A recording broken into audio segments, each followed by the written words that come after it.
There's no high sticking involved, just the most valuable players in the game. Your local Regina insurance brokers, Dusick and Barlow. Local owners, local business. SaskInsurance.com. Broadcasting from Century Studios in downtown Regina, Harvard Media presents the all-new Sportscage, where Saskatchewan comes to talk local sports. Brought to you by the Saskatchewan Roughriders Foundation 50/50. Visit www.riders5050.ca to purchase your tickets for this week's game. Be a part of the show. Call 1-866-767-0620 or text 306-936-6262. The all-new Sportscage. Streaming at sportscage.com and on the radio at 620 CKRM. As a sports fan, this is the best time of year. You've got playoff baseball happening. The CFL is in the home stretch. The NFL season is nicely underway. You're starting to figure out who's for real and who isn't. And hockey season is upon us. You've got the SJ, you've got the Dub, and the NHL is firing up. We're going to cover that and a whole bunch more in today's edition of the all-new Sports Cage. I'm Chris Masrick, along with the voice of the Saskatchewan Roughriders, Dave Thomas. Thanks for being part of the show today. If you're listening on 620 CKRM or you're watching on our video stream at sportscage.com, feel free to jump in at any time. You can text us at 306-936-6262 on the Capital Ford Lincoln text line. In minutes, we're going to be joined by Pat Steinberg, who covers the Calgary Flames for Sportsnet. We're going to get his take on what Flames fans can expect in a rebuild year. Are they going to pop off and maybe surprise people, or is it going to be doom and gloom and hashtag YYC? And our poll question today, what is the best hockey movie of all time? Your choices, Dave. Youngblood, Slapshot, Miracle, Mighty Ducks, or Mystery Alaska. You can vote now at sportscage.com. Pat Steinberg, we're going to start with you. Best hockey movie of all time. You can only pick one. Which one is it going to be? Can I add a write-in, or does it have to be one of those five?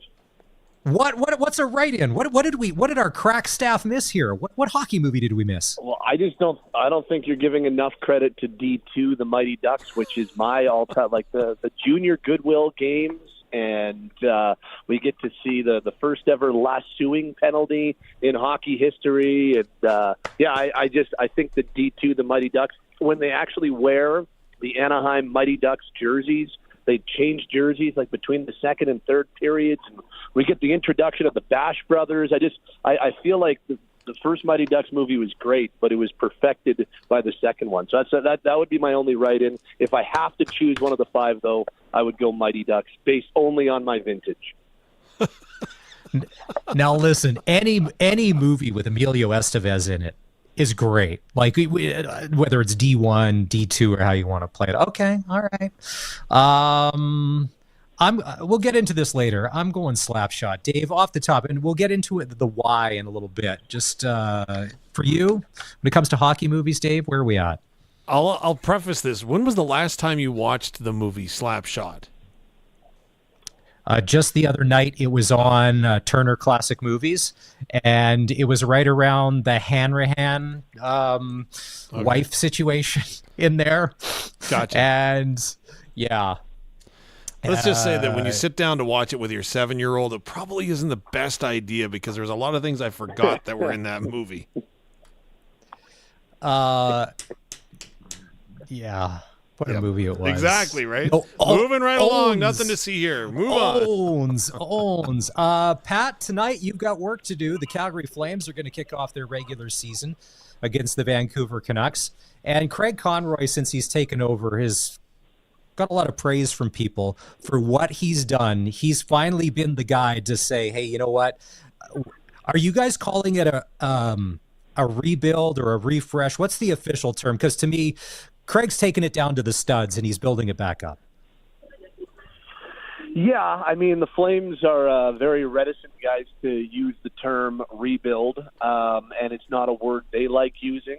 I think that it's the nomenclature, like what you call it, is so so silly to me. Like, is it a rebuild? Is it a retool? Is it a refurbish? Is it a reload? Like, I don't know. And I say it's silly because there does seem to be, there always has been, like we're talking more than a decade now, guys, where the organization doesn't like the word rebuild because for them, I think it signifies something that they're not doing, and they would like to use another term which they feel is a little bit more, representative of what they are doing. The fact of the matter is, whatever you want to call it, they're going in a different direction, and they're going in a direction that they haven't gone in a long time, and that is where they are making a concerted effort to be younger, where they are giving youth an opportunity to play meaningful minutes more than they have been able to in the last number of years, where maybe they're not focused so much just on making the playoffs right now and being the very most competitive they can be, in the, right immediacy and like right what's in front of you. There is a little bit more of a plan here. There is a little bit more of a vision here. And that's not even to criticize the last decade or so where under Brad Treliving, they were very much focused on winning now. And whether it be trading for Dougie Hamilton or Travis Hamonic or any number, the Matthew Tkachuk trade that brought back Jonathan Huberdeau and Mackenzie Weegar, like these moves were all made with an eye on being and staying competitive in the immediacy. And while the Flames aren't conceding that they are okay with being a 31st or 32nd place team, which I don't think they're going to be, they're not saying that they are okay with losing a lot or being poor. What they are saying is that everything isn't focused on right now, and there is a bigger picture. And honestly, guys, this year is the first year where that bigger picture, I feel, is actually going to start being realized, because there was so much other stuff to focus on last year with Conroy as GM. Like, he had all those pending UFAs he had to figure out what was going to happen with, and there was a lot of house cleaning left over from the prior regime that he had to take care of before getting to his vision, which is now what we're talking about, and now which I think is being realized. So they're trying to go younger. They're focused on 2-3 years down the road. Guys, I think that the best or the worst kept secret in this city, in this market, is that with Scotia Place, the replacement for the Scotiabank Saddledome opening in 2027, the fall of 2027, they'd like to be ready to compete at a high level then. They'd like that to be kind of the start of maybe them knocking on the door to winning multiple playoff rounds and being a factor in the Western Conference more than just fighting for a bubble playoff spot on a regular basis. So that's kind of what we're talking about right now. And in a lot of ways, it starts tonight, and they've got a 19-year-old making his NHL debut, a first-round pick in 2023, making his NHL debut tonight in Sam Honzek. So, yes, there's still some veterans on this team, and they don't want to be the worst team in the league this year, but they remain committed to giving young players in the organization an opportunity at the highest level. You took the words right out of my mouth when you mentioned focus and long-term and that building all in the same paragraph. Yeah. So would that building have, or does it afford the Calgary Flames patience from their fans in the fact that, hey, we got this thing coming, it's going to come, and we're going to be right there? So does that buy them a little extra time that maybe other franchises wouldn't have? I think in some in some corners of this group of fans, I think that's probably true. It's funny because there's a very, very vocal group of fans that it didn't matter if they were going to be playing in the Saddledome in perpetuity until the roof fell down, and there was no building that is under construction in this market, that people have been clamoring for a different direction and a younger direction for years, and so this new direction would have been embraced by I think a rather large faction of fans in this city, regardless of there being a new building. But there is a little bit of a dichotomy where there is a group of fans and a lot of season ticket holders, a lot of people who maybe aren't as vocal or aren't calling into our post-game show or aren't making their opinions as widely known on Twitter or our text line or whatever, who do want the team to be competitive and don't feel like they want to sit through a 5-6 year long rebuild. And I think for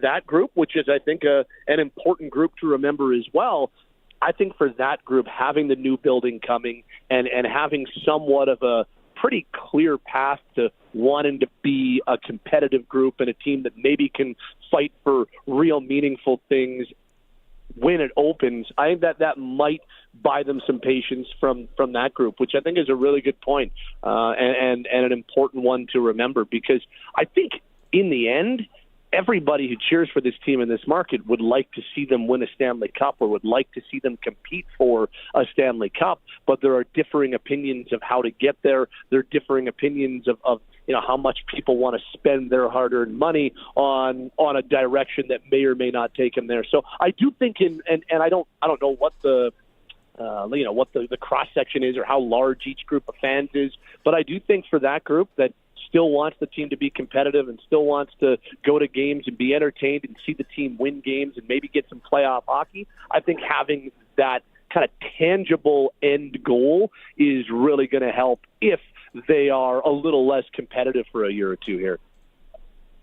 We're talking NHL hockey on the Western Pizza Guest Hotline with Pat Steinberg, who's the host of Flames Hockey on Sportsnet 960, The Fan in Calgary. Okay, outside of Sam Honzek, who in training camp impressed you the most this year? Well, I think Honzek is by far the biggest story. It's kind of him and everybody else. But I also, the thing that I would point to immediately, guys, is their goaltending. And the goaltending situation is probably the most unclear it's been in this market for quite a while. Because, yes, they've had the last number of years with Jacob Markstrom as their number one, and with Jacob as the number one, you just knew who was getting the opening night start. You knew who was getting certain games, and it was all about resting Jacob. And when other goalies, Dan Vladar or David Riddick or Dustin Wolf would go in, it was all about spelling off Jacob. Well, now it's a little bit different. Now that's not what we're talking about. And even going back before that, when Mike Smith was here or Brian Elliott was here, I mean, there was always a pretty clear idea of who the desired top of the depth chart would be. Well, this year, there's none of that. Because with Dustin Wolf, a seventh-round pick in 2019, it was kind of one of the really important pieces for this team's rebuild or retool or whatever we're calling it. He's now in the NHL, and a lot of people are excited about him. Dan Vladar had hip surgery in March and specifically was shut down for the rest of last season so he would be ready for training camp and be ready to start the season. And he's going to get the night one start tonight in Vancouver. And then you've got a free agent signing who really impressed in training camp in Devin Cooley, who's going to start the year with the American League's Calgary Wranglers, but is a guy that is very much factored into this team's future as well, and a guy that they have not forgotten about. So all three of those goaltenders played really well in training camp, and there was very, very little separation between the three of them. And in even-ish workloads, all of them got a pretty decent workload in the 8 preseason games they played. So Vladar's going to get the start in night one or on night one. I think that's as much about his residency here in Calgary and being somewhat of the incumbent. But Dustin Wolf is going to start one of the 2 games they play on the weekend, and then it kind of goes from there. And so the fact that goaltending was such a question mark, a massive question mark coming into camp, and to see all 3 guys perform as well as they did and have some really good moments and inspire a lot of confidence in a lot of Flames fans, that would probably be the next kind of most impressive area after Honzek. But honestly, Sam Honzek's camp was so surprising and so out of nowhere and so impressive. It has to be the number one with a bullet. I would submit that when rebuilding a roster, one of the most important factors as far as moving forward, and I'm not considering player development or scouting, is salary cap management. And if you look at the Calgary Flames, I would suggest that Craig Conroy has done a terrific job in that. But if you are in a rebuild and the right offer comes, you have to listen. So would you anticipate, and I get it, we haven't even played a game of the 82-game schedule yet, but if you had to look into your crystal ball, would you suggest that if the right offer came along, that perhaps Nazem Kadri or even a Jonathan Huberdeau would not finish the season in Calgary? I think there's so they have 6 names that are kind of part of this kind of veteran remaining core. After Tanev, after Hanifin, after Markstrom, after Zadorov, after Lindholm, even Mangiapane have all been moved out since January of last year or so. They kind of have a remaining 6. And the 2 that you mentioned right there in Kadri and Huberdeau are 2 of them. You also throw in Michael Backlund, the captain, Rasmus Anderson, Mackenzie Weegar, and Blake Coleman. Those are kind of the 6 core veterans that this team has. And so with those 6, I think outside of probably Backlund, I think that they're, just because he's the captain and has kind of made it known he would like to be on this team maybe for the remainder of his career. I honestly think if an offer came along that made sense for the team, they would seriously consider it. I don't think Craig Conroy is going around actively shopping these guys. I don't think he's banging down the door saying, hey, take Nazem Kadri, or, would you like to have Blake Coleman, a 2-time Stanley Cup winner, on your team? I don't think it's that. But I think as we move closer to the trade deadline and teams are looking to bulk up and calls start being made, if somebody's like, hey, we see Nazem Kadri with, it'll be after this year, 4 years left on his deal after this season, we think he could really help shore up our center ice position and push us over the top for a Stanley Cup run. We're willing to give up, player and pick X and a little bit more if you eat half of his salary going forward. Well, I think absolutely that the Flames look at that, and they heavily consider that. So I do think that is very much a possibility as we move forward here. And I don't think that they are advertising that right now because they feel that these veterans are going to be really important as this season gets going to help build a new culture and build a new standard inside the locker room. Like, that is a really important thing that this organization wants to instill starting this season now that there's so much less uncertainty than there was last year. But yeah, I think that if that were to start to become a reality, and if all of a sudden there started to become interest in any of those names closer to the new year, into the new year, and closer to the deadline, I don't think they would hesitate. I really don't. Huberdeau's the hardest one, just because it's been such an absolute. I hate saying this, but the first 2 years of Huberdeau in Calgary, it's been a disaster. He's in 2 seasons, he has less than he had in his final season in Florida when he had 115. I think he's at 107 combined the first 2 seasons. It just has not worked out anywhere close to what the Flames were expecting for the highest paid player in franchise history. And I just, with the amount of time left on his deal and the amount of money owed on it, that one just seems the hardest to move. Some of the other ones, I think you could be able to move and get assets on. You wouldn't have to be kind of sweetening it or taking lesser return or quarters on the dollar just to move the salary cap space out or to move that salary out. And the last thing I'd say, guys, is that they have got so much cap room right now. The Flames have got a ridiculous amount of cap room that that type of thing barely enters into their decision-making factors right now because they're just loaded with cap space. They're barely at the cap floor as they start the regular season. But yeah, it's a long answer. I do think that they would very much consider moves like that, especially as we move closer to the deadline. It's funny you mentioned Jonathan Huberdeau. The other night I was watching Matthew Tkachuk open his Stanley Cup ring on Twitter, and I was like, uh-oh. I hope JH isn't watching. This may be a little depressing because those are some of your former teammates celebrating the ultimate goal in hockey, and you were not part of it. All right, we'll wrap on this because you watch more intently than anybody else. Vegas has penciled in the Edmonton Oilers to be in the Cup final or win the Cup. They're the odds-on favorites. What's the chink in their armor? Where do you see a deficiency in them? Because they got a lot of things going right, but where are their vulnerabilities this year with Oiler hockey? With the Oilers? I think the number one thing that I see in terms of a vulnerability for Edmonton is I still don't love their blue line. That being said, I didn't love their blue line last year, and they were 2 shots away from winning the Stanley Cup in Game 7, right? But I still look at that blue line and say they could add to that. And, are there still question marks about Stuart Skinner as the number one goaltender? I guess there are. But again, this team came back from an 0-3 deficit to the aforementioned Panthers and almost beat them and pulled off one of the greatest comebacks in the history of the sport with almost an identical roster. Now, they don't have Holloway anymore. The Broberg one, to me, hurts more. And, the Emberson the Emberson player they brought back in the Cody Ceci Sharks deal, I know they're high on him.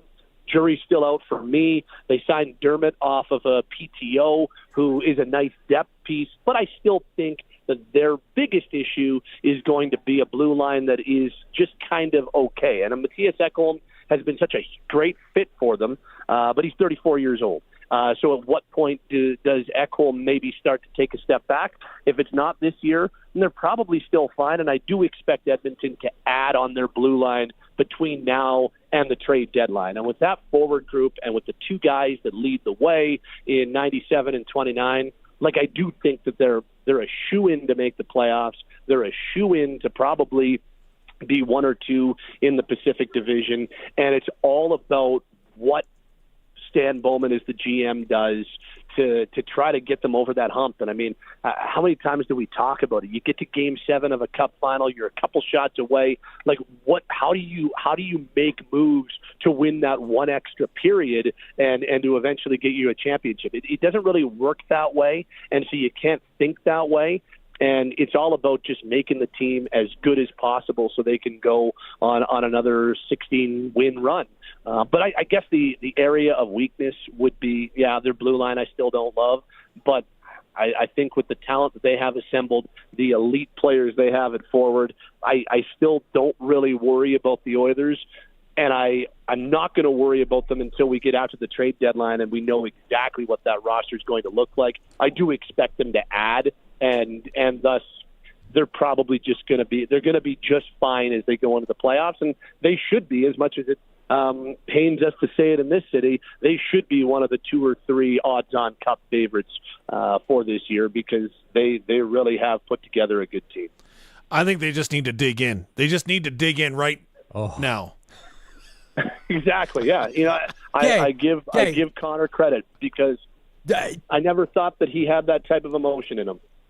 Well, okay, but here's the thing. I'm not a big Oiler guy or a Connor McDavid guy, but after I saw him crying in that Amazon clip, the tears were just like a waterfall. I'm like, I kind of like this guy. He's not a robot, because, he's been so good for so long, and stock answers in media. He was messed up, and I'm like, dude, now I'm kind of on your side, man. Dig in. Not good enough. Not us. Dig in this market, no, I'll tell you this much, boys. Nobody in this market was shedding tears to see him shedding tears. How's that? Well played. Well, he's on the Western Pizza guest hotline. He's Pat Steinberg. He covers the Calgary Flames for Sportsnet 960 in Calgary. You can find him at 960 Steinberg. As always, we appreciate the time. We're going to have to do a check-in, because who knows? What if these Calgary Flames, like your D2 Mighty Ducks, take off and surprise that NHL's West Division? We're going to take a break, and still to come on the show after 4, we're going to talk to Lieutenant Eric. He's been on the show before. He's part of Edmonton Sports Talk. We're going to get his take on the Oilers, but then also some weirdness coming out of Elk camp this week, where they were being coy about their quarterback, and now Trey Ford is starting, and McLeod Bethel Thompson isn't even dressing for the game. The weirdness of the Elks continues. We'll get to that. It's the all-new Sports Cage on 620 CKRM. The all-new Sports Cage is brought to you by Sherwood Co-op Liquor Stores. Now open in Harbor Landing and Rochdale Boulevard.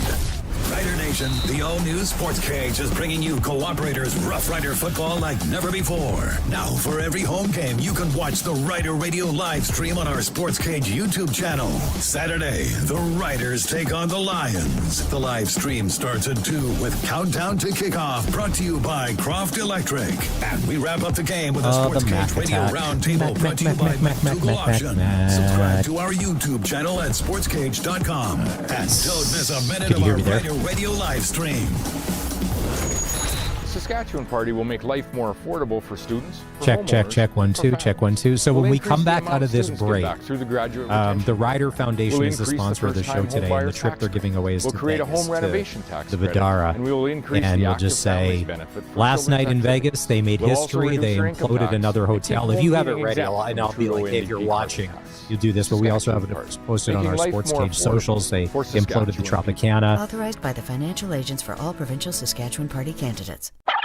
This Turkey Alert is brought to you by Sherwood Co-op Food Stores. Thanksgiving will soon be here. We hope you'll be surrounded by family and an amazing Thanksgiving feast. And if you forgot anything at all, Cranberry sauce. People always forget the cranberry sauce. we're here to help. From all of our families at Sherwood Co-op to our owners around the dinner table, happy Thanksgiving.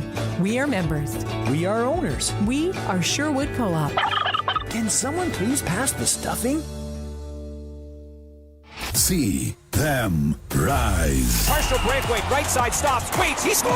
Then it's Dunlop Ford. Regina Pats hockey is back on your official voice for the Pats. 620 CKRM. Tune in to Puck Drop tonight at 7 when the Regina Pats host Landon DuPont and the Everett Silvertips at the Brandt Center. Game day tickets are available now from the Pats box office. Don't miss a minute of the action. Listen on air or online at 620CKRM.com. Regina Pats hockey. See them rise. If you've ever had to clean out a grain bin in August, you know that most metal buildings can get scorching hot during the summer.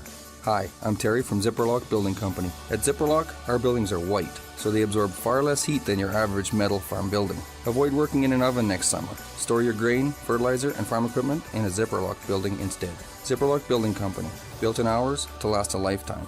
See us in Raymore or call 1-888-692-5515. Hospitals of Regina Foundation Home Lottery Convertible and Cali bonus prize deadline is midnight Friday. It's our biggest bonus prize ever with a BMW Cabriolet convertible and a Dream California vacay. Or take $100,000 plus be in for the Echo Lake Cottage Early Bird and the $1.4 million grand prize package, including the Ripplinger Show Home and $25,000. Buy now at hrfhomelottery.com. License LR24-0046. The all-new Sports Cage continues. You can watch our live stream at sportscage.com and always on the radio. Saskatchewan's voice for local sports, 620 CKRM. The show is brought to you by the Ryder Foundation 50-50. This week, the Riders are taking on the Lions. It's the Plaza of Honor weekend, and they've got another great early bird prize to give away. It's a Viva Las Vegas giveaway. Prize includes flights, 3 nights up at the Vidara Hotel, and limo transfers to and from Harry Reid International Airport. Or you could take $3,600 cash. The ticket deadline is tomorrow at 5. Dave, when's the last time you've been to Vegas? Really? I've never been. I'm one of the few Saskatchewanians that have never been to Vegas. You're the second person in about 2 months that I've talked to that has never, ever been to Las Vegas, and you're in your 40s and stuff. It's funny, people either you've been 20 times or you've never been at all. It's kind of one or the other. Colson, have you ever been to Vegas? Or if you have, when was the last time you were there? He just left. Yeah, he's just on his way. He's taking a flight to Vegas. No, he's answering the door. He was just dying to go to Vegas, ready to go. Curtis, Vegas, any good memories? Anything you want to share? Anything that's legal to share on the radio on a public sports show like this? I haven't been in quite some time. My grandparents had a place kind of like 2 hours south of Vegas in like Bullhead City, so I used to go there all the time in the winter when they were for like holidays and stuff like that. South of Vegas. So wow. Yeah, It's funny. I don't have any crazy Vegas stories because I was too young for it. He was in diapers and here's the thing. I remember the first time we went, it was in 1978. I was 5 because we drove from Saskatoon to Disneyland and in a station wagon, and there were 6 of us because that's what you did. My wife, when I tell her that story, she's like, "You what?" But she grew up in a different era, different area code, different financial bracket. Like that's what you did. And I remember we drove and we stayed at Circus Circus. Now that's when Circus Circus was nice. Now if you stayed at Circus Circus, you wouldn't tell anybody that because they would judge you for the poor choices you're making in Vegas. But it's changed a lot ever since the pandemic. There's a lot of stuff that's closed down and the prices are kind of through the roof. So if you can win this trip, this 3-night trip at the Vdara, because just go online to Expedia and see what 3 nights of Vdara cost you. It's a nice place. We're talking like $600-700 a night. And riders 5050.ca.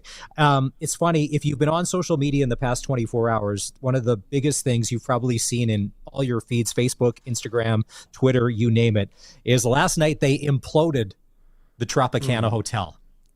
Curtis, if you're watching the stream, so here it is. So there's 2 towers to the Trop. So there goes the first one. Yeah. With a big drone show overhead, right? Yeah, of course, it's Vegas. You have to have it. And there's the second tower.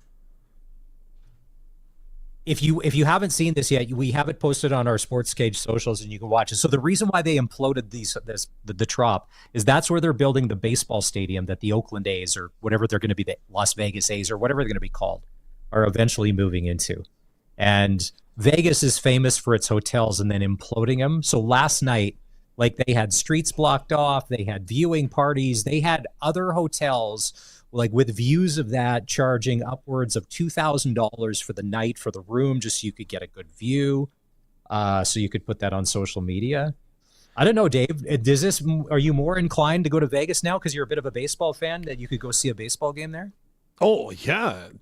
Baseball game, NFL game, NHL game. Absolutely. I'm more intrigued and excited to go. I've got questions, though, about this implosion. So yes, the drone footage was fantastic. The drone show that they put on, where they put the A's and a baseball over top of the hotel when they were blowing it up. The idea that they do it at night for the massive fireworks show that was on, I'm guessing that's why they do it. But my question, is that the only reason they did this at night? Number one. And number two, have you been around something that's exploded or been imploded before? Like, we were in Saskatoon when they actually brought down the old traffic bridge. There's a new one that's built, and so what they did for a couple of the spans was they blew them up, which is pretty cool, especially for a guy that likes fire and pyro stuff. So, but the shock that you got from that, and again, this was apparently like a small-scale explosion, was something else. I can only imagine what you would feel in those shock waves coming at you from an imploded building that was that big in Vegas. Well, what I thought I read when we were there in August, I was reading the newspaper one day, the Las Vegas Review-Journal, that the reason why they imploded it is because of all the asbestos, and they didn't want workers directly in contact with it, because now that it's imploded, they can pick it up with machinery. Although workers had to go in there to dismantle it to the point where you could implode it. So I was like, I don't get the logic. And then also, too, I think with the implosion part, it's just a lot faster than trying to knock it down floor by floor by floor. If anybody is listening to the all-new Sports Cage that is actually in construction or an engineer and can just prove that our theories here are bunk, to be like, guys, here is the real truth as to why, please jump in here. And the other thing, too, is if I've been to Vegas enough times, and depending on your state of mind, there could be buildings blowing up all around you. You may not even notice just because of whatever you've got going on in your life at that moment, wandering in and out of the casino. If you're walking around with a 72-ounce Miller Lite football around your neck with a giant straw because you're a hack Raiders fan even before they move there. Wow. Yeah. So now, and it's so funny when you see, well, you're like, how are they going to put because you look at Mosaic Stadium and then all of the stuff around it. And if you've driven the Strip in Vegas, you're like, how are they going to neatly put a baseball stadium in there on like a couple of blocks and then have parking? But if you go right across the street and a little south, they did it with a hockey rink called T-Mobile Arena, where they neatly tucked it in behind New York. And there's this little promenade walkway and there's places to park. And then not further down is the football stadium. So if anybody can do it, they can. And it's funny you mentioned football. When we were there, it was the Raiders-Niners preseason game. Besides all the idiots that got into fights that night, because there were people came out when we got back to the hotel, people were looking beat up. It was $85 a person to ride a bus to go from the hotel to Allegiant Stadium. I want to say it's Mark Davis, right? It's not Al, but it's well, they know how to make money. Right now, there's people that are listening or streaming or whatever they're doing in and around Saskatoon that are shaking their fists right now saying, we don't need a downtown arena because there's nowhere to park. Heard that all. But somehow they find parking. And so and it's funny. I think I just saw a picture pop up. It's amazing. And we'll post that as well. Of what the site looks like today, like how much they've already got cleaned up, and now they're going to be able to get running. But I think I read somewhere that the A's aren't scheduled to move in there until 2028, so they're going to be playing. Is it Sacramento? Is Sacramento? Sacramento. And I can't imagine what the attendance is going to be. Not that these billionaire owners care, because eventually, once they get to Vegas, that's when they're going to be able to really cash in. But I don't know what the baseball scene is like in Sacramento, but. Well, they're not playing in the former home of the gold miners. I'll tell you that. I know that off the top of my head. Speaking of baseball, there's action underway here. Top of the 7th, the Detroit Tigers leading the Cleveland Guardians 3-0. Ooh. Wow. To me, the baseball regular season is way too long. But now once the playoffs are here, I get invested again as a baseball fan. See, I've learned that I'm more of a Blue Jays fan than I am a baseball fan because I can't watch. I used to be able to watch 3 games back to back to back, but now it's just like, oh, you're right. It's too much through the course of the regular season. And now that they've expanded the playoffs, they've removed some of the intensity for me. And the other thing, too, is just because they make things interesting, it's like Tiger Woods when he was good in golf. When Tiger was in, it was interesting. The New York Yankees should automatically get a berth into the playoffs every year just to make it interesting. No. The Yankees are playing the Kansas City Chiefs or the Kansas City Royals. No. First pitch is 5:08. What do you mean no? Hard no on that one. 206. What did Arash say yesterday? 263 million on payroll up against 88 million. They automatically should just be able to buy their way in because it's the Yankees. I know they try every year. Yep. To make it interesting. All right. And then you also have San Diego and LA. And it's funny. I know there's a lot of Dodger fans out there and they try and buy their way into the World Series every year. I don't think it's going to happen because San Diego is playing good ball at the right time. And did you see that Teoscar Hernandez home run last night? Yes. Wow. And he was a Blue Jay. And they traded him for, would you say virtually nothing, Dave? Because you're a Blue Jay guy. Was that they didn't necessarily hit the jackpot? Eric Swanson was good for a year. He was good for a year. But this year, it wasn't so good. No. But, yeah, short term it worked out. Long term it certainly hasn't. All right. The Saskatchewan Roughriders were back on the practice field today as they're getting ready for the big clash on Saturday against the BC Lions with a home playoff date on the line. And when we come back, we've got Trevor Harris, we've got AJ Ouellette, we've got their thoughts. And you're like, yes, Mr. Ouellette has been given his helmet back by the training staff when he was out there. We're going to take a quick break on the all-new Sports Cage, and we'll come back and we'll get the latest from Saskatchewan Roughrider practice on the home of the Riders, 620 CKRM. The grocery store, work, taking the kids to soccer and back home again. Your family makes a lot of stops every year, tens of thousands. With each stop, you're counting on your tire's grip to stop you safely. The new Michelin Premier AS tire has excellent gripping power on wet roads, even when worn. Michelin, a better way forward. Make quality tire with 9 locations in Saskatchewan. Your next stop and get the expert service you deserve. Visit Michelin.ca for details. QualityTire.ca. Sask Lotteries has 50 years of winning behind us. And you know what that means? Lots of winning numbers. Numbers like over 1,200 organizations funded and 12,000 plus groups supported. $6 million given away annually in community grants. And the winningest number of all? $1.4 billion given back to the people of Saskatchewan through sport, culture, and recreation. And we're just getting started. Help us grow the next 50. Learn more at sasklotteries.ca. Worried about your debt but don't know how to deal with it? My name is Jasmine Brown, a licensed insolvency trustee at BDO here in Regina. I talk to people about debt every day, and I understand how stressful your situation can be.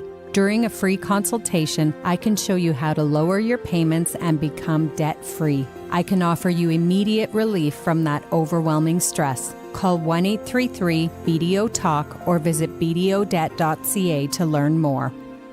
Calling all farmers, ranchers, and producers. Did you know you hold the key to a resilient agriculture future? Donate to Agriculture in the Classroom Saskatchewan and help connect students with agriculture.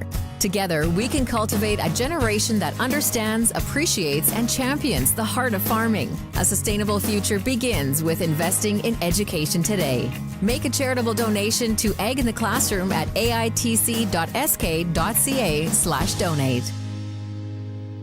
Water heater and water softener rentals are now available at Bronco Plumbing, Heating and Cooling. Instead of paying big money up front, you can rent a water heater and water softener directly from Bronco without the worry or hassle. They have a long history of renting water heaters and water softeners, and they're maintenance free. Bronco comes and does all that for you. Saskatchewan's best water heater rentals are from Bronco. Call 306-781-2090. Professional, courteous service. BroncoPlumbing.com.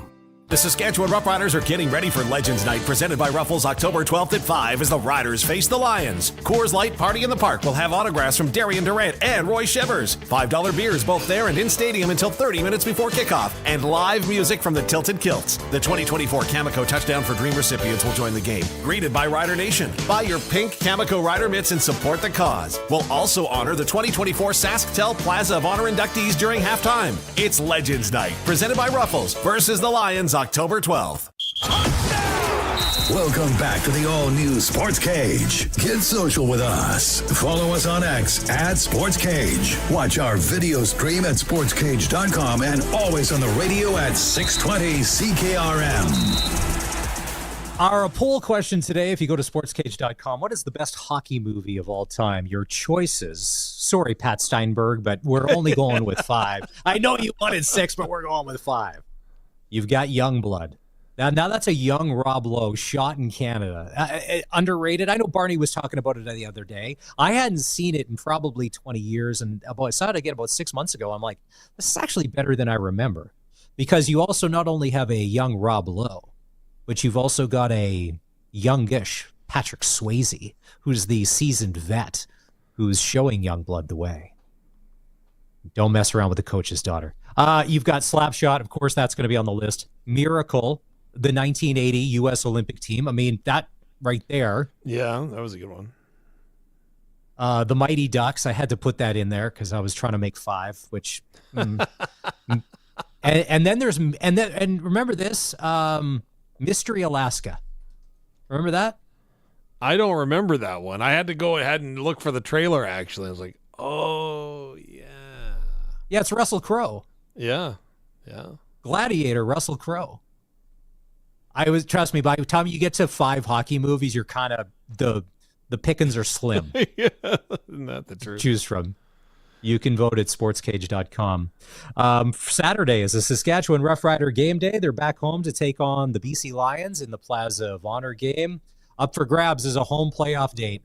And the Saskatchewan Roughriders coming in on a 3-game winning streak. Life is good in Rider Nation. They're going to be inducting Darian Durant and Roy Shivers into the Plaza of Honor tomorrow night. Your lovely host is going to be Dave Thomas. How are we feeling, Dave? Are you working on material? Are you allowed, is there like 100% script you follow? Are you allowed to Dave Thomas freewheel? Like, where are we going to be at tomorrow night as far as entertainment factor goes on the Dave Thomas portion? I'm hoping not to wreck anything personally, but yeah, no, we've got a few things up our sleeves. We've got a lovely and talented co-host in Britt Dort from TSN, so that is going to make the show, right? The pressure is on her to perform. I just need to be there and get people on and off the stage, essentially. We're excited for our guy doubles. And if you haven't seen, Darian and Roy will be signing autographs at the Rider store on Friday night, I believe, from 6 until 7:30. And then they're going to be signing autographs before the game, I believe, at Party in the Park after 2 o'clock on Saturday. So there's a couple of chances to come out, and whether it's just you want something signed or you just want to come and say hi, pictures or whatever that is. I know the lineup for Darian at dinner with doubles at Casino Regina on Labor Day weekend.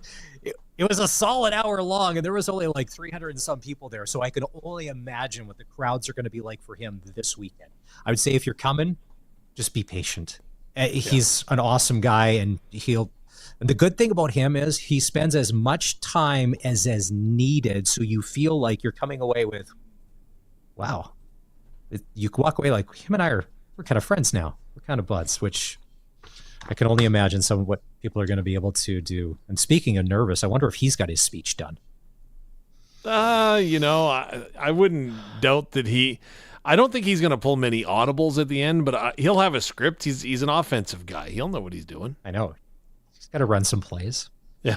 So the Saskatchewan Roughrider practice report came out, and for us civilians that don't go to practice every day like Dave, and we got a chance to see the things you don't want to see on this practice report email is DNP, which stands for did not practice. Adam O'Clair, Habakkuk Baldonado, Sean Bain Jr., which we know, Amari Henderson, Blake Corte Moore. But Arquel Armstead, it said limited. What was he, or what wasn't he doing at practice today? Well, to me, he looked like he was taking part in most drills, but they kind of held him out of a few of the team things that they were doing a little bit later on. Now, those reps definitely went to AJ Ouellette, so to me, everything's trending in the right direction for him to go this weekend. So that was what we didn't see from Raquel. Adam O'Clair, he was there. He was around the practice field a little bit today, but didn't have a jersey on or a helmet on. So the good news is that he was around. The bad news is that he wasn't on the field. So that's going to have to adjust the ratio, as again, he was starting at a linebacker spot. Also, the other thing that I thought was interesting was Amari Henderson also wasn't around the practice field today, as he was out with an injury or illness, pardon me. CJ Rivas, though, who had the day off yesterday, was back on the field, so that was a good sign as well. One of the brightest signs coming from rider practice in the past couple of days that AJ Ouellette was back in uniform and back practicing. If it were up to him, he would have been out there long ago, but now he's got clearance from the medical staff. And our Dave Thomas got a chance to catch up with AJ on the practice field. AJ, how are you feeling back out on the field with your teammates? Yeah, I felt good, felt smooth, felt like I never left. Being with the guys all throughout the last 6 games, trying to tell them what I'm seeing and all that, it just kind of filtered in, felt good. What was it like watching the team, first of all, getting into that 7-game winless streak, but maybe more so coming out of it? I mean, it was good. The team, we never, started pointing fingers, never started blaming people. It was just next game, do your job. It'll start clicking once it clicks, and we got a dang good team right now, and everybody's meshing. Well, with the win in Edmonton last week, you clinch a playoff spot. Can you be satisfied with that? No.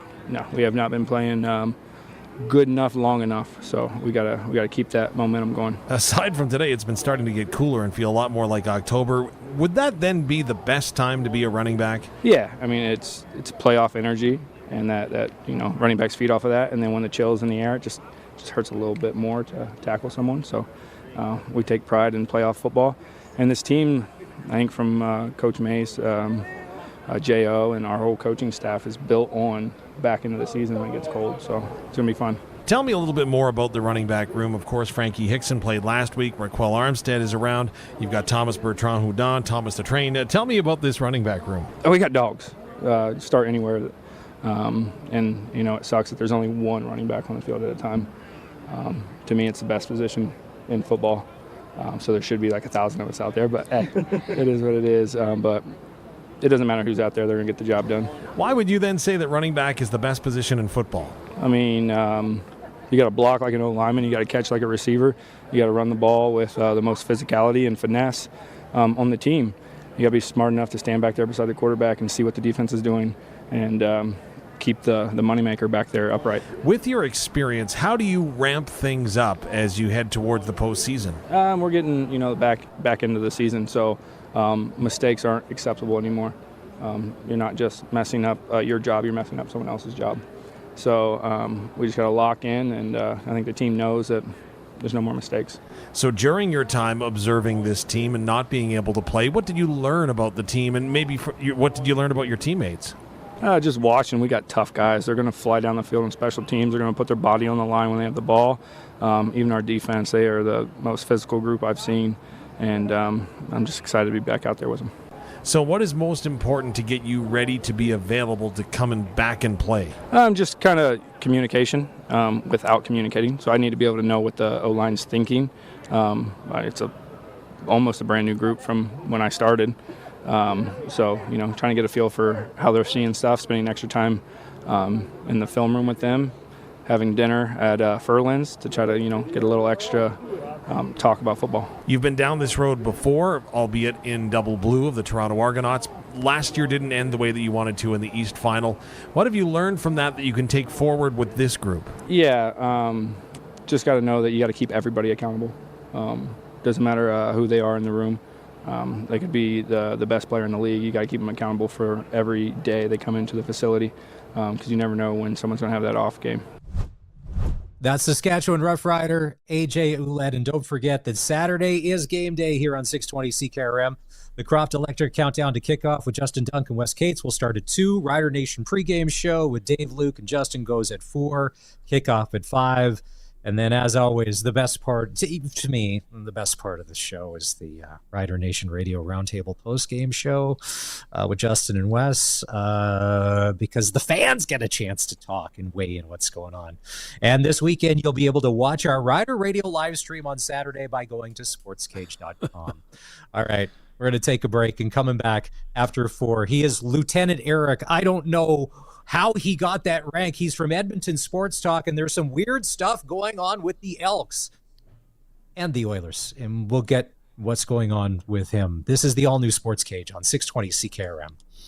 The Gleaner S98 is the culmination of a century of unique design and performance, adding more harvest performance through operator comfort, new technology, and simplified serviceability. The Gleaner S98 is a combine designed to propel your business forward. Gleaner's simple design drastically reduces compaction and increases fuel savings. Learn more about the Gleaner S98 at Nick's Service in Emerald Park, or visit them online at nickservice.com. Producers have trusted LDC in Yorkton for over 14 years. Louis Dreyfus offers basic contracts that work for you, not against, plus paper blend moisture in green. The LDC driveway is open Monday to Friday, 6 a.m. to 7:30 p.m. Summer delivery is filling up fast, so call 1-877-782-8882 or visit ldcyorkton.com. That's 1-877-782-8882 or visit ldcyorkton.com. Trust your canola to Louis Dreyfus Yorkton. The greatest auto sale has arrived at Crestview Chrysler Dodge Jeep Ram.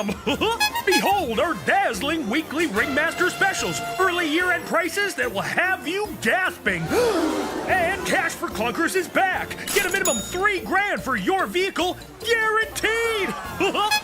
There's food and games galore. Plus, win your share of thousands in unbelievable prizes. So come one, come all to the greatest auto sale at Crestview. Hi, this is Shannon Forrester with Floor Coverings International. We pride ourselves on making our customers' flooring experience seamless. From the in-home consultation to installation to our final walkthrough, we ensure that you are completely satisfied. Your home is your sanctuary, and it's probably your biggest investment. When you need new floors, you want to make sure you're working with a team you can trust. But don't take our word for it. Listen to this Google review from Cassandra. What a great experience having this company redo our flooring. The sales reps were fantastic, super friendly, punctual, and educated. The installers were so fast and did incredible work. Their attention to detail throughout the project was impeccable. They were friendly, on time, and always in communication during the whole process. We'll definitely be recommending Floor Covering International to friends and family. Check out our Google reviews and see why we are the 5 stars of flooring. Don't let our name fool you. We are locally owned and operated. Visit floorcoveringsinternational.com today. Hey Rider Nation, this is Dave Thomas, voice of your Saskatchewan Roughriders. Listen to this. How does a 50-50 payday sound? Sounds like a win to me. Huddle up to riders5050.ca and you can purchase 50-50 tickets for every Rider game, home or away. You can even score quickly with the early bird prize. This week it's a trip to Viva Las Vegas and you'll be in for the massive weekly jackpots. Buy now at riders5050.ca and support amateur football in Saskatchewan. Sponsored by ISC. License LR 2426. It's 4 o'clock. Good afternoon. It's mostly cloudy and it's 23 degrees in Regina. I'm Corey Atkinson from the Harvard Media News Center with 620 CKRM News for Sherwood Co-op Liquor Store. Now open in Harbor Landing and on Rochdale Boulevard, and by Mercedes-Benz Regina. For those who can, Mercedes-Benz-Regina.ca.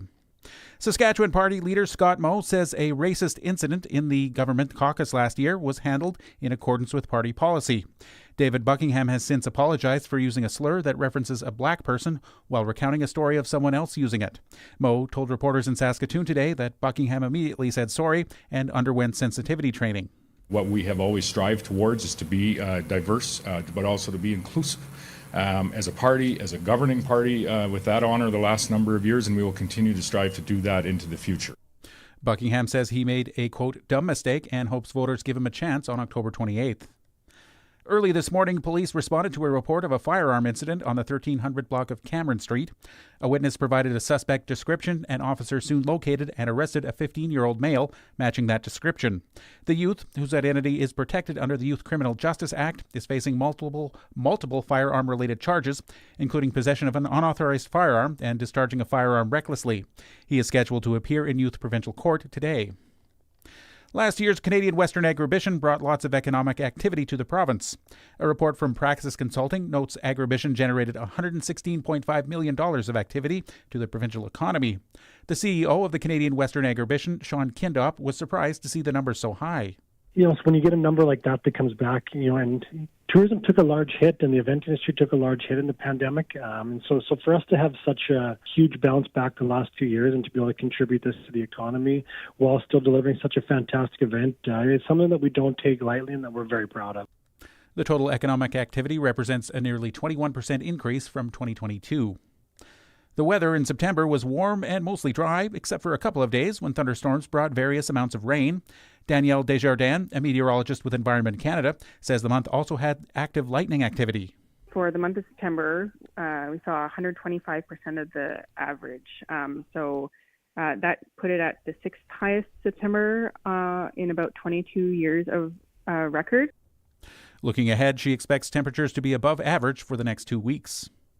U.S. President Joe Biden is urging Florida residents to evacuate and listen to local officials, calling it, quote, literally a matter of life and death. The storm is expected to bring deadly storm surge, rain, and winds. During a hurricane briefing at the White House today, Biden asked FEMA Administrator Deanne Criswell about just how bad Milton appears. Have you ever seen a storm like this one since you've been in charge? I think this is going to be one of the biggest ones that we have seen after it makes landfall. I mean, we saw a lot of impact from Hurricane Ian, but this one is different. This one just looks different, and I think we're going to have a lot of impacts and people that are going to need our help, sir. That's your 620 CKRM News. Read more stories from around your community and around the province at sasktoday.ca and 620ckrm.com. Your weather is next. The luxury of Mercedes-Benz has never been more within reach with the fall demo event at Mercedes-Benz Regina. Save up to $32,000 on select models like the luxurious EQE 350. Get the premium performance and elegance Mercedes-Benz is known for, but with unmatched value when you choose certified pre-owned. Take advantage of the opportunity to experience the Mercedes-Benz you've always dreamed of, without compromise. Book your test drive at Mercedes-Benz Regina. This Turkey Alert is brought to you by Sherwood Co-op Food Stores. Thanksgiving will soon be here. We hope you'll be surrounded by family and an amazing Thanksgiving feast. And if you forgot anything at all, cranberry sauce. People always forget the cranberry sauce. We're here to help. From all of our families at Sherwood Co-op to our owners around the dinner table, happy Thanksgiving. We are members. We are owners. We are Sherwood Co-op. Can someone please pass the stuffing?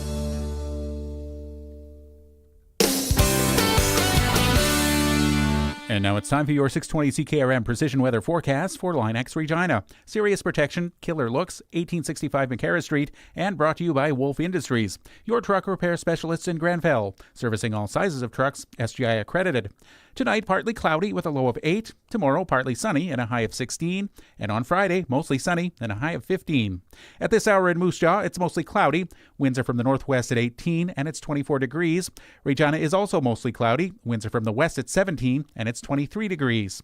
For more local news that matters to you, subscribe to the daily newsletter at sasktoday.ca.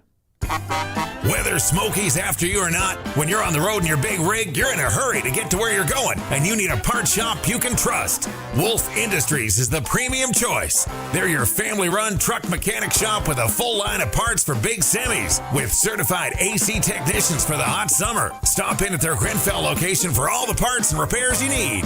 They're SGI accredited for safety inspections and have 24-hour emergency call-out. Wolf Industries, the best for your truck. 10-4.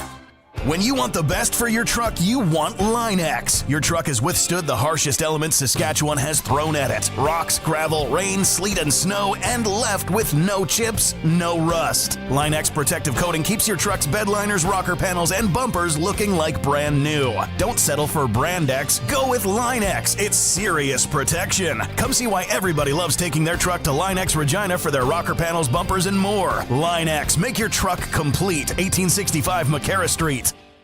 Broadcasting from Century Studios in downtown Regina, Harvard Media presents the all-new Sportscage, where Saskatchewan comes to talk local sports. Brought to you by the Saskatchewan Roughriders Foundation 50/50. Visit www.riders5050.ca to purchase your tickets for this week's game. Be a part of the show. Call 1-866-767-0620 or text 306-936-6262. The all-new Sports Cage. Streaming at sportscage.com and on the radio at 620 CKRM. We've got a final in Major League Baseball. The Detroit Tigers have knocked off the Cleveland Guardians 3-0, and they now lead the series 2-1. Scoreless in the third inning. Phillies and Mets. It's Maz and Dave Thomas filling in for Barney today on the all-new Sports Cage. In about an hour's time, Dante DeCaria from the Regina Pats will join us. Landon DuPont is in town. He's got exceptional status, and he plays for the Everett Silvertips. And tonight, the Pats are going to take on Everett, and we're going to get Dante's take on this. He's an incredible young man and a great hockey player, and Dante's got some great insight as to what you're going to see tonight at the Brand Center. But let's bring on our next guest. One of his partners in crime, Dustin Nielsen, who does CFL play-by-play on TSN, also does a show called Edmonton Sports Talk with this guy right here. His name is Lieutenant Eric. He's back on the all-new Sports Cage to say hi, and we'll get into the name in a bit. Eric, thank you for coming back on the show. We really appreciate it.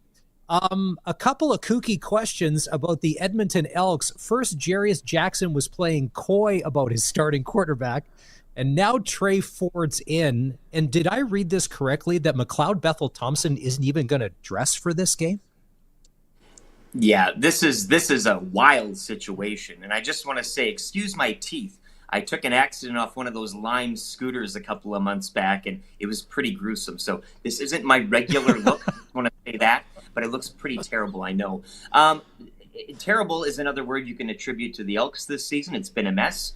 You mentioned Jarius Jackson and his weird playing coy decision-making. This is after he announced, albeit, I mean, they were still kind of in the mix with those wins over Calgary and the Labor Day back-to-backs, a crucial back-to-back with the Bombers in which both teams were entering into a bye week, and he announced, hey, Trey Ford's starting at quarterback, giving the Bombers more time to prepare for the young quarterback. So the decision-making up to this point has been bizarre. It always has been bizarre in the handling of Trey, whether it's been Chris Jones coaching the team or now Jarius Jackson in the interim tag, who, was part of Jones's staff. So there's a lot of rumblings behind the scenes. I know a few people have been putting things out that he's a cancer in the room. I've talked to people that work on our station as well that have been part of the organization to say flat out that's not true. He's a great guy. We've had him in our station a couple of times on a couple of shows. So the handling has been bizarre, but you're right. MBT was not taking snaps yesterday. It'll be Trey Ford. It'll be Deggy. I believe, at backup, and then Dakota Prukop at that QB3 spot. But up until now, the handling has been very bizarre, and I don't get it. And again, when you're trying to build for the future,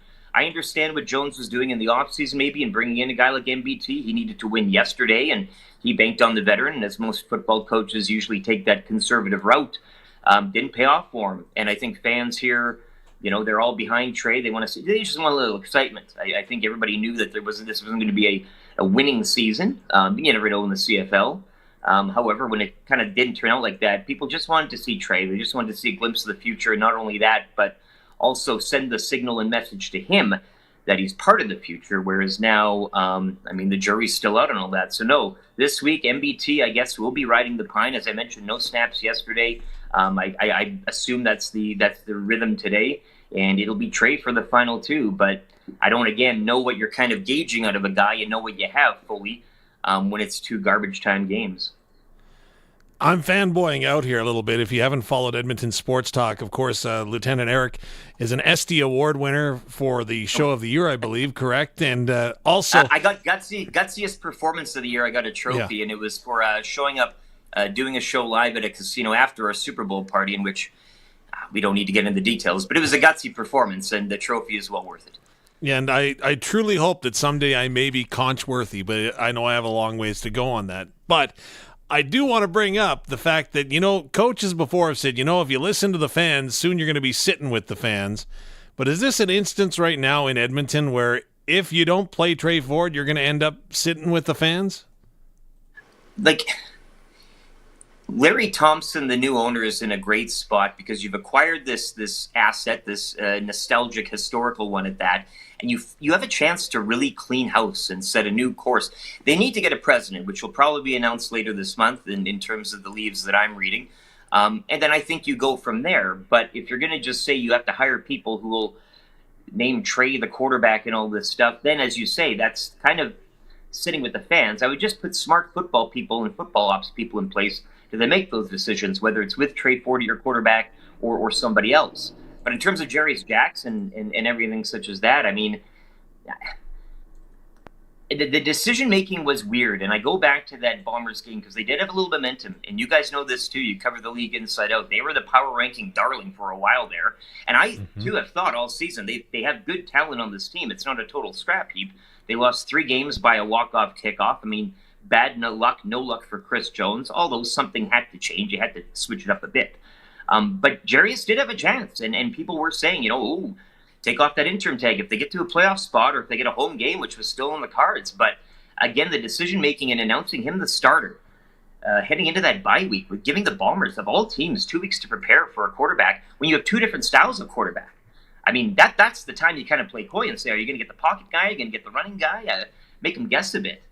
But I just don't understand that decision-making, and I think then it's really snowballed into the negative. So whether or not they will start Trey, but right now I think if he sides with the fans and does what they want, a la starting Trey, it's probably not going to matter at this point. And to me, too, I'm not an Elks fan. I cover the team, but it's probably best you don't make the playoffs at this stage, and because then that just justifies, maybe MBT's got it. Maybe I think at this point, and I go back to the Larry Thompson acquisition, you have an opportunity now to set course in a new direction with some fresh faces, especially at the top. Sean Fleming's name has been punted around. Ed Hervey's name has been punted around, albeit by the fans.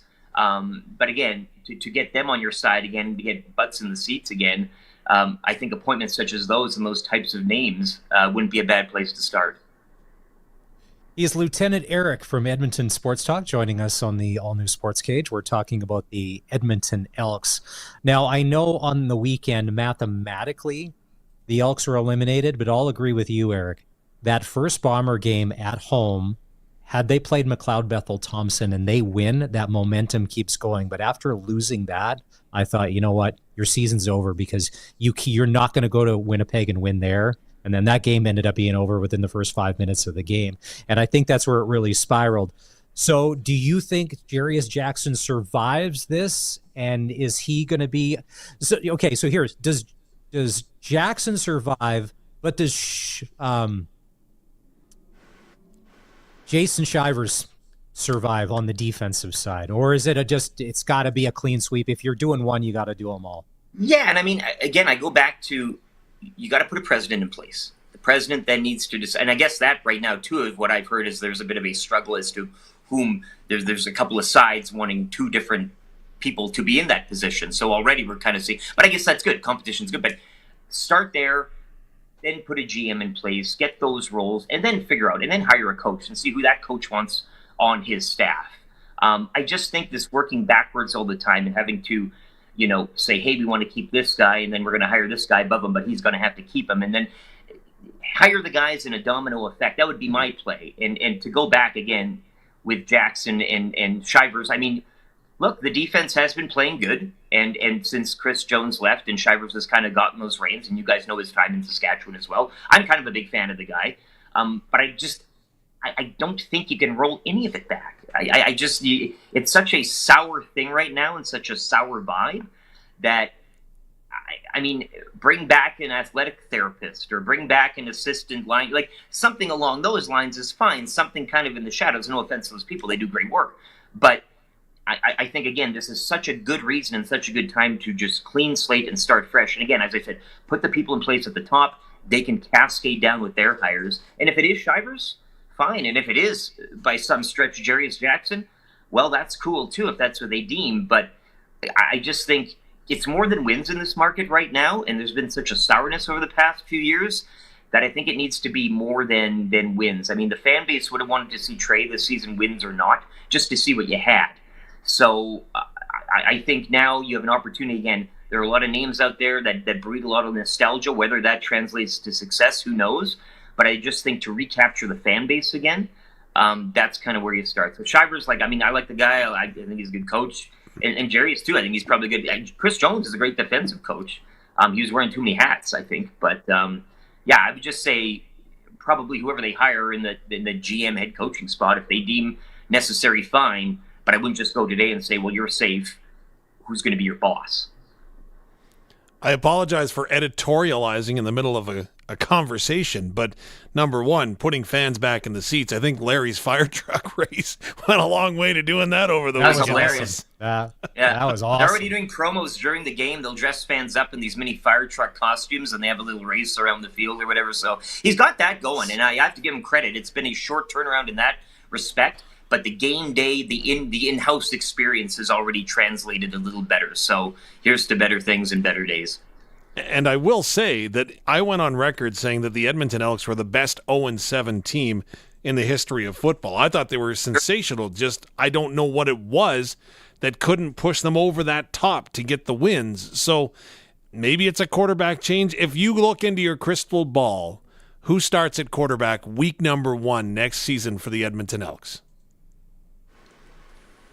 And it may not be someone on the roster, right? We toss this. We toss this football around the show a lot, like every second morning, and just the musical chairs of the CFL quarterbacking, universe. And the VAJ question always pops up. Where's Vernon Adams Jr. going to go? I mean, BC, you can't keep both of these guys if they get paid on your roster. I know down south, Calgary has a problem as well. Both these teams are out of the playoffs. They're looking to freshen up, and they need to. You need those prairie teams clicking. I don't know if Jake Mayer is necessarily the answer. He might be up here. But where else VAJ goes, I mean, that's the thing. And I think for Trey Ford, too, I mean, a lot of people are saying, well, why would he want to be back here? Well, I mean, where else is he going to get a shot? Now, you could argue he might get a backup role, say, hypothetically, in Hamilton. Maybe a Taylor Powell thing. I don't know where they are with Bo Levi, if he's going to be going back. You got Trevor Harris, too, in Regina that might... I mean, there are a lot of possibilities. I think we've discussed each and every one, and each and every one is pretty fun. It's going to be a heck of an off season. To answer your question, man, I can't. But it can't be Trey, because you just haven't seen enough of him yet. And I don't know which coach. I mean, whoever a team, say it's the Roughriders or the Ticats, whoever goes after him, I don't know how you could legitimately say to a fan base, he's our starter next season, day one, because we've seen enough from him. So I think, again, you unfortunately have to look to a veteran presence, whether that's Vernon Adams Jr., whether it's MBT, whether it's Jake Mayer. I could see MBT in red and white down south easily. I mean, that's a change of scenery. I don't think you can roll him back here again, just with the sourness that it's been. And that's nothing against him. I think he's a decent quarterback. He's held his own. You can argue his Grey Cup appearance maybe wasn't down to him, but it is veteran presence. So maybe he's backing up somebody. I know the Stamps brought in that... PJ, what's his face from the NFL there, Browns quarterback. They're high on him. They Yeah. traded 2 Neglis players for him, so maybe that develops too. But it's going to be a fascinating musical chairs in the offseason with a few fascinating names. And right now, I mean, you can create a lot of scenarios to where they're going to go. But in terms of Edmonton, again, I go back to who does the GM, whoever that is, and the head coach, and what's that philosophy? Like if it's, say, a Buck Pierce coming in, how does he want to run on offense, and what kind of quarterback are you getting there? So I think there are options out there, definitely. And it goes back to me saying this is a good time to reboot a franchise because you've got some different avenues that you can take if you so choose. Sorry for the lame answer, but No, that's great. It's Lieutenant Eric. It's Lieutenant Eric on the Western Pizza guest hotline. Let's shift gears. So in the very first hour of the show today, and I had said, I'm not against the Edmonton Oilers. I'm not against Connor McDavid. I'm just not a fan. But after seeing that clip of him crying after losing the Stanley Cup final, he got to me, man. That guy is all in. I always thought maybe, I don't know, but he is. I'm a fan. Like that was heart and soul, man. That killed him. That gutted him. And to see him bent over and the tears coming down like a waterfall, I can only imagine. You're an Oiler fan. I know. I watch you guys on social media. I watched the roller coaster of emotion last year going through all of that. When you see the clips of him crying in the dressing room, what does that do to you? it's too emotional, man. Hockey players are supposed to be tough. That's not what I want to see in my captain. I joke, I jest. That was something. He's a guy that since he came to the city, and I've had a lot of colleagues, do one-on-ones with him and stuff. And he's a weird guy. He's a socially weird guy, obviously. And I think in any line of work, whether it's music, entertainment, sports, or whatever, brilliance and that it's a fine line, right? Like, this is a guy that is well documented when he was a kid. He would just be so obsessed with playing hockey that would turn off a lot of his childhood friends. Which, again, you see guys committed to their craft, but not at a level such as this. So that emotion, when you know all of this, doesn't really surprise me, given the fact that what I've heard and how he's kind of developed in his life. He's a different cat, and it takes different cats to achieve different levels of success. He'll probably win a Stanley Cup. I mean, that's a given. But it is a team sport and the team construct around you, and the Oilers found themselves a little cap strung, and you saw last night Philip Broberg did Dylan Holloway getting in on the point parade for the St. Louis Blues. So he can't do it all himself. He's got a great riding mate in Draisaitl. But to go back to what you said, I mean, the emotion was there, and it's a curtain that we don't peek behind too often with this team. And basically the hockey realm as a sport in general. I mean, hockey's you need more of this. Formula One, I've always been a big F1 fan. They had the Drive to Survive series, and Pop, everybody's a fan.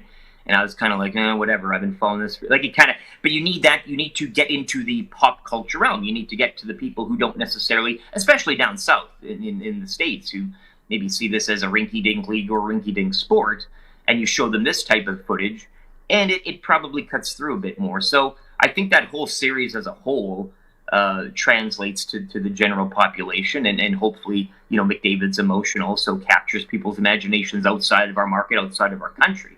That's kind of the goal and all that. But yeah, I mean, I don't know. I was blasting off hot takes left, right, and center that, why is he crying, man? It's a tough sport. It's hockey. It's that type of thing. But all tongue-in-cheek, of course. But a fascinating glimpse because it was very emotional. And tonight, I mean, I wouldn't say that the city's drenched in excitement or anything. There's a lot of anxiety because getting to that point again is not a guarantee by any means. And I think if you've been watching TSN or Sportsnet or anywhere else, you've seen the pie charts and the graphs and the percentiles and everybody's picking them.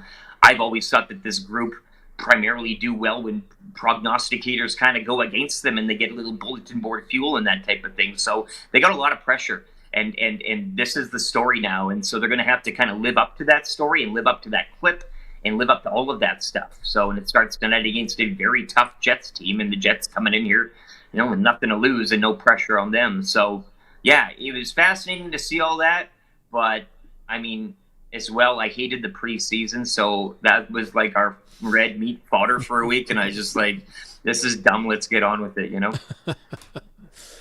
So I would suggest that the tone around the Edmonton Oilers this season is that this season will not be a success unless, at very least, another trip to the Stanley Cup final, which we know is very hard to do. So I would suggest from game one tonight that the pressure is right on the Edmonton Oilers, and I think they felt that pressure at the start of last season. We all know what happened at the start of last season, that terrible start. But you're closer than anyone. Do you know what happened to turn this team around? And, I'd love to give a lot of props to the Imperial Saskatchewan boy in Chris Knobloch, but is that what it was? Was that purely coaching that turned things around into a Game 7 Stanley Cup appearance? Glad you mentioned Chris and Imperial Saskatchewan, because it's a great town, and Connor Ingram as well, second star in the game last night too, representing. But no, it really was, and again, going back to the Elks too, you need a change, and Jay Woodcroft was beloved in the city, and Dave Manson as well, another guy that had legend behind him. The problem was the PK was terrible. They brought in not only Chris Knobloch, but Coffey and Stewart as well was handling then the penalty kill, and that changed things dramatically.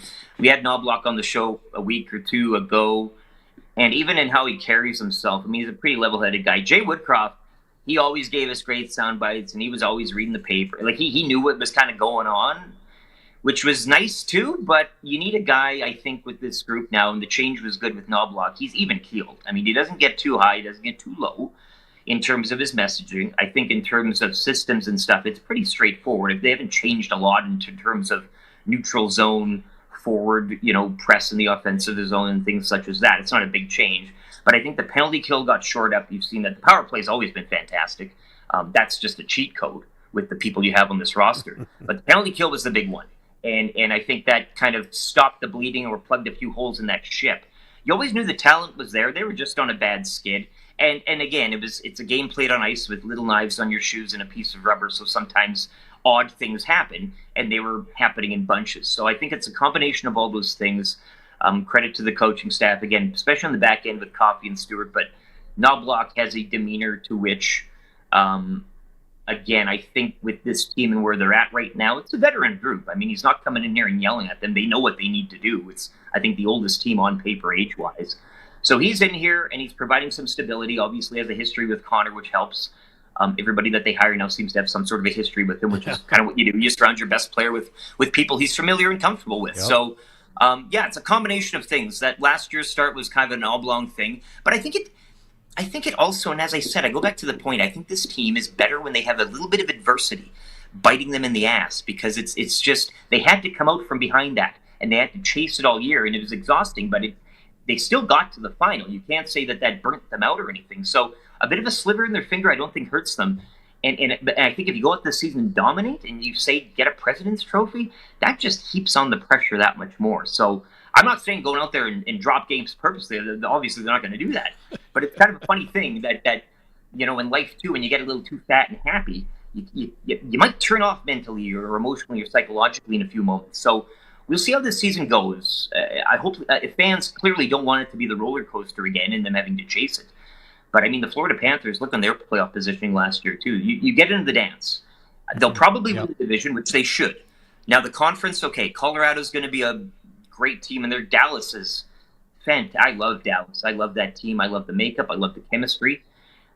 So a lot of things can happen, but I think you got to love them for the division. Whatever happens after that in terms of seeding, and I know you could argue, some fans argue, well, if they had home ice, Game 7 would have maybe been different, but I just do love this team when they kind of have a bit of adversity chasing them and propelling them on. So, it was a terrible start last year, but I think it was something that they almost needed because it helped them work through a lot of those things. And full credit to the coaching staff again. That was a coaching change that was needed, and it clearly helped in all aspects of the game. Now, I've been to the Imperial Hotel bar one weekend when we were there for a slow pitch tournament, and it was packed. And what a vibe! Yeah. I can only imagine if Chris Knobloch showed up with the Stanley Cup. With the vibe that day may be a little better than that slow pitch tournament in the mid '90s. You mentioned Colorado, you mentioned Dallas. Who knows if the Kings get it back together? Who's that one team in the Western Division you worry about for the Oilers that seems to kind of have their number, that just for whatever reason is the team that they don't want to see? a banana peel of sorts. And you mentioned the Kings, and to me, the Kings, and I don't know if they're going to be necessarily better. I mean, Kemper's the goalie now. Fogle went there as well. Arvidsson comes up to Edmonton. They should be a steady team, but they always play. It's been quite a grudge match over the past few years, and I've always said, like, the Oilers have gotten past them, but it's never really been easy, as in terms of on paper, and a lot of people make it out to be. So the Kings, not necessarily challenging them, but if they find themselves in another opening round series, like, that could be tricky. Dallas, Colorado, yes, in the Central, but sticking with. And another Central team I'll say is Nashville. And I think what Barry Trotz has done there too in building that rather quickly. A wild card darling last year, but I think they've added some pieces that could maybe see them go on a bit of a tear and a bit of a run. Although Leon Draisaitl, historically, his numbers against Nashville are just phenomenal. So I think they changed the Wikipedia page. Everybody was mayor of, Leon Draisaitl was the mayor and all that. So Nashville, I like them, but I don't know how much of a challenge, I guess, to your question, they would be to the Oilers. Dallas and Colorado, and then within the division, I mean, the Kings. A lot of people are talking about the Kraken for some reason if they get hot goaltending, and I mean, I don't know. Stranger things have happened. It's a league where you do get every year. There's always that team that jumps up from out of nowhere and surprises, and maybe they start off hot and they kind of ride that wave and stay above 500 for a long time. But in terms of really giving the Oilers a push for their money, I'd have to say, again, the Kings, just because of that rivalry that's existed over the past few years. They play them tough. And Vancouver as well. How can I forget about them? And that was a series last year, too, that Shilov's, showed up, stood out. That could have been curtains for the Oilers as well. That people were etching the tombstone last year. It was happening. It's every fan base is fickle to a point, and there were a lot of people here dyed in the wool that were just, it's over, it's done. And so Vancouver I could see too, but the goaltending question there is the big one, right? And Thatcher Demko's injury that nobody has seen in the world of hockey before still looms large. We don't know what timeline he has. So that'll be a question. I think there's too many of those teams within the division have a lot of question marks above them, and that's why they won't push the Oilers so much, but might provide, as you mentioned, a bit of a thorn or a banana peel to them. All righty. And last night, a little bit of hockey trivia. Former Edmonton Oil King Dylan Guenther scoring the very first goal for the Utah Hockey Club. Are we going to settle on? Are they going to be the Yeti? Like, I don't know. Can we just? Be the Yeti. I said to Dave, are we just going to call just? How are we just going to settle on Utah and everybody knows what we're talking about? Do we have to add in Hockey Club every time? Because it just seems weird until they get a nickname. I'm a big fan of soccer, European, and my Dusty obviously calls the Spengler Cup, and they call their team names, HC for Hockey Club over there. But what I would like, I don't mind it. I get it's a stopgap, much like the PWHL had a stopgap with their, last year they were just going under the city title and everything like that. But it's going to be Yeti. I mean, it's kind of the worst kept secret now, unless they kind of do an about face. The colors are pretty cool. It'll fit a Yeti thing. I just keep thinking of the Kootenay/Cranbrook Ice all the time. Like I'm envisioning that type of logo and mascot. But if you're going to have Hockey Club, for the love of God, on all the apps and everything, like you'll have the team names like say Flames and then Hockey Club. Well, just put Utah in there, like it's or UHC or something. But like this morning, I jokingly referred to them as the Utah Hockey Clubs because that's kind of how people are like. It's a Utah Hockey Club. That's it. You can't call them. It's not a thing. Like it's just that's the name of the team. It's not an animal. Like they're playing the hockey club tonight. Well, you gotta say the full thing or nothing. So I just hope that people would get that vernacular correct because that's what's really kind of it's grinding my gears. I can take it for a season. It's fine. It's a stopgap, but it's just dumb the way it's being used. That's all I'm saying. UHC. All right. Well, we're going to call Gary Bettman because Lieutenant Eric is fired up. Thank you for coming on the show again. It's Lieutenant Eric of Edmonton Sports Talk, him and his co-host Dustin Nielsen. We appreciate that. You can find them on social media. All right. We're going to take a break on the all-new Sports Cage. When we come back, we're going to talk NHL cap space. Some clubs are in the hundreds of thousands of dollars, while other clubs are in the millions. Where does your team fall? Thanks for listening and thanks for watching. It's the all-new Sports Cage on 620 CKRM and at sportscage.com. The all-new Sports Cage is brought to you by Bronco Plumbing and Heating, where professional service is guaranteed. They'll treat you right. 781-2090. Water heater and water softener rentals are now available at Bronco Plumbing, Heating and Cooling. Instead of paying big money up front, you can rent a water heater and water softener directly from Bronco without the worry or hassle. They have a long history of renting water heaters and water softeners, and they're maintenance-free. Bronco comes and does all that for you. Saskatchewan's best water heater rentals are from Bronco. Call 306-781-2090. Professional, courteous service. BroncoPlumbing.com. Not once, not twice. We give it the full triple check treatment. At eBarassa & Sons, we triple check inspect your New Holland equipment, saving your Barassa time and money. 1-year parts and labor warranty on installed CNH parts and 10% off when you spend over $10,000. You bet your sweet Barassa. We take good care of your equipment at eBarassa & Sons. Book before November 29th at ebarassa.com. eBarassa & Sons. When it's in the bin, bring it in.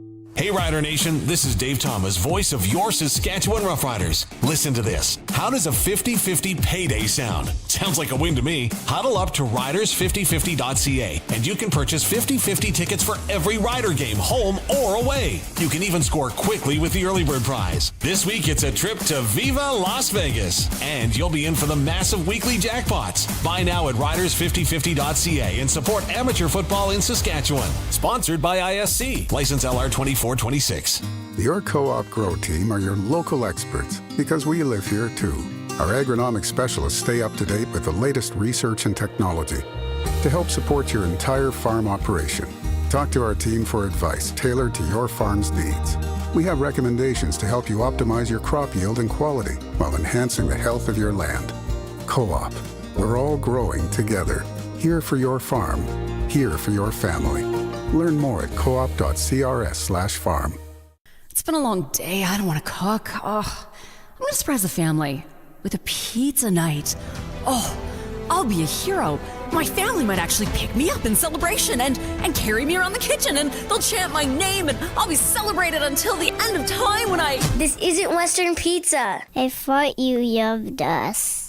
Don't pizza fail. Get what they want. It's gotta be Western Pizza. Big on toppings, big on taste. And get it hot and get it fast. Western Pizza. Every house needs to have windows that are good, sturdy, strong, scary. Okay, maybe not scary, but ones that save you money. Freeze Tallman wants to talk about Geldwin windows and doors and how from now until October 11th, you can save 15% off select Geldwin products. That's one spooky deal. Keep the fright time going. Head to Freeze Tallman today in Regina and Fort Capel. Freeze Tallman. Let's get you building. The all-new Sports Cage is live streaming from our Century Studios in downtown Regina. Watch now at sportscage.com. Be part of the show by texting 306-936-6262. 620 CKRM. The all-new Sports Cage is giving you a chance to win Saskatchewan Roughrider tickets to see the Plaza of Honor game Saturday against the BC Lions. A home playoff game is on the line. There's a guy named Darian Durant going to be brought out at halftime along with Roy Shivers, and their names are going to go up and be forever enshrined at Mosaic Stadium. If you would like to win a pair of tickets, all you need to do is text the word Riders with an S to 306-936-6262. Riders to 306-936-6262. That's the Capital Ford Lincoln text line. And best of luck. Forecast for Saturday, we checked, Dave. The sunny daytime 14. high, sunny 14, but by a 5 o'clock kickoff. And that temperature is going to come down. Sun's going to start down. So what are we thinking? Maybe 7-8 degrees by kickoff? Actually, 5 o'clock, it should hold true. I'm looking at my app, right, where it's got the hourly temperatures, and I was looking at about 11 degrees. So it's been much warmer here in Regina all week long, like warmer than anticipated, to the point that I got a sunburn at practice yesterday. So I think it's going to be a beautiful night for football. I mean, it is that time of year. If you're going to the game, you just pack everything. You can always take off layers. It sucks in the second quarter where you're like, I should have brought a jacket. We've all been there before. We've been that guy, cool guy, who is cold because he didn't warm enough. And I'm at the age, I can't go stand in pill country and get my blood alcohol level high enough where the weather's not going to affect me. So, okay, fair enough. So it should be good. We mentioned this earlier when we had Pat Steinberg on in the first hour of the show. And if you missed any part of that conversation, he goes in deep on the Flames because he covers them. You can catch the podcast at sportscage.com. He had mentioned that the Calgary Flames have some of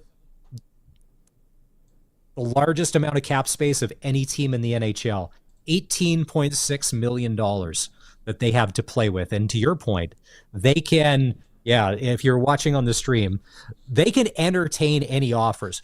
Let's start, Dave, with the guys that just aren't managing the money well. Let's start with the Toronto Maple Leafs. Social media darlings to automatically win the Stanley Cup because Austin Matthews is the captain. Fans are delusional. And if you can see that, that's a zero. And that includes LTIR. They have no room to move. And I heard Brad Treliving the other day talking about, Mitch Marner, and we're so happy, we're so glad. They should have done something in the offseason with that guy, loaded up on assets, gave themselves some room, something to afford themselves the opportunity for breathing room. How can you operate at zero? Well, I think Toronto believes in their heart of hearts that they're going all in for a Stanley Cup run this year. They've got the team, and I believe that's what Toronto is going to do, right? Brendan Shanahan, who oversees all things hockey, he's gone ahead and he's in the final year of his deal. So he knows that they got to make a run. And so I think the sexy move would have been to move Mitch Marner in the offseason or do something with his contract coming up. But as you can see, right, with the cap space, they're at zero. So there's not a lot that they can do. And what are you going to be able to do? How can you make a move with Mitch Marner that will make you a better hockey team without him on your roster? So I believe that Toronto truly believes in their heart of hearts that this is the year that they're going all in, and that's why they're sitting at zero. Just saying. Now, so for as much as people love to laugh at the Leafs and the misery that is hashtag 1967. Hey, Montreal Canadian fans, guess how much cap space you have to play with? You already know this, but for the average fan, you're at zero as well, and you're dealing with LTIR. And here's the difference. The Canadians don't have a stacked roster like the Leafs do. So, Dave, who are the Canadians paying all? Is Nick Suzuki eating up that much salary? Like, where's the rest of the money going? Well, still on the books is, and this is where the LTIR comes in, and that's Carey Price, right? He is still the top paid goaltender in the National Hockey League. So that's where their money has gone. But I think there's other, and capologists, I have all the respect in the world for the people that can go ahead and figure this out. But when teams make deals now, there are salary retention opportunities. So Shea Weber, for example, right? He was on the books for a long time. I don't know if he's come off the books or not, as he's been moved around a few times to allow teams to get to the floor of the cap. So that's where I think it becomes confusing as far as how much salary have you retained from other deals?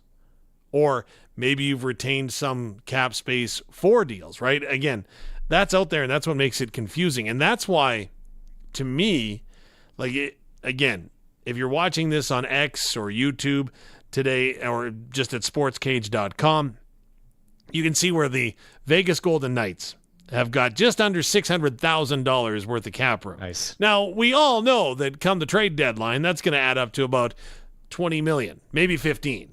But that's Kelly why McCrimmon's a genius, Kay. Kelly McCrimmon is a genius. He is an absolute genius. This. Absolutely. Okay, so, he knows how to do it. So there's a couple more zeros on the board. You have the Washington Capitals at zero with LTIR. You have the Pittsburgh Penguins at zero with LTIR.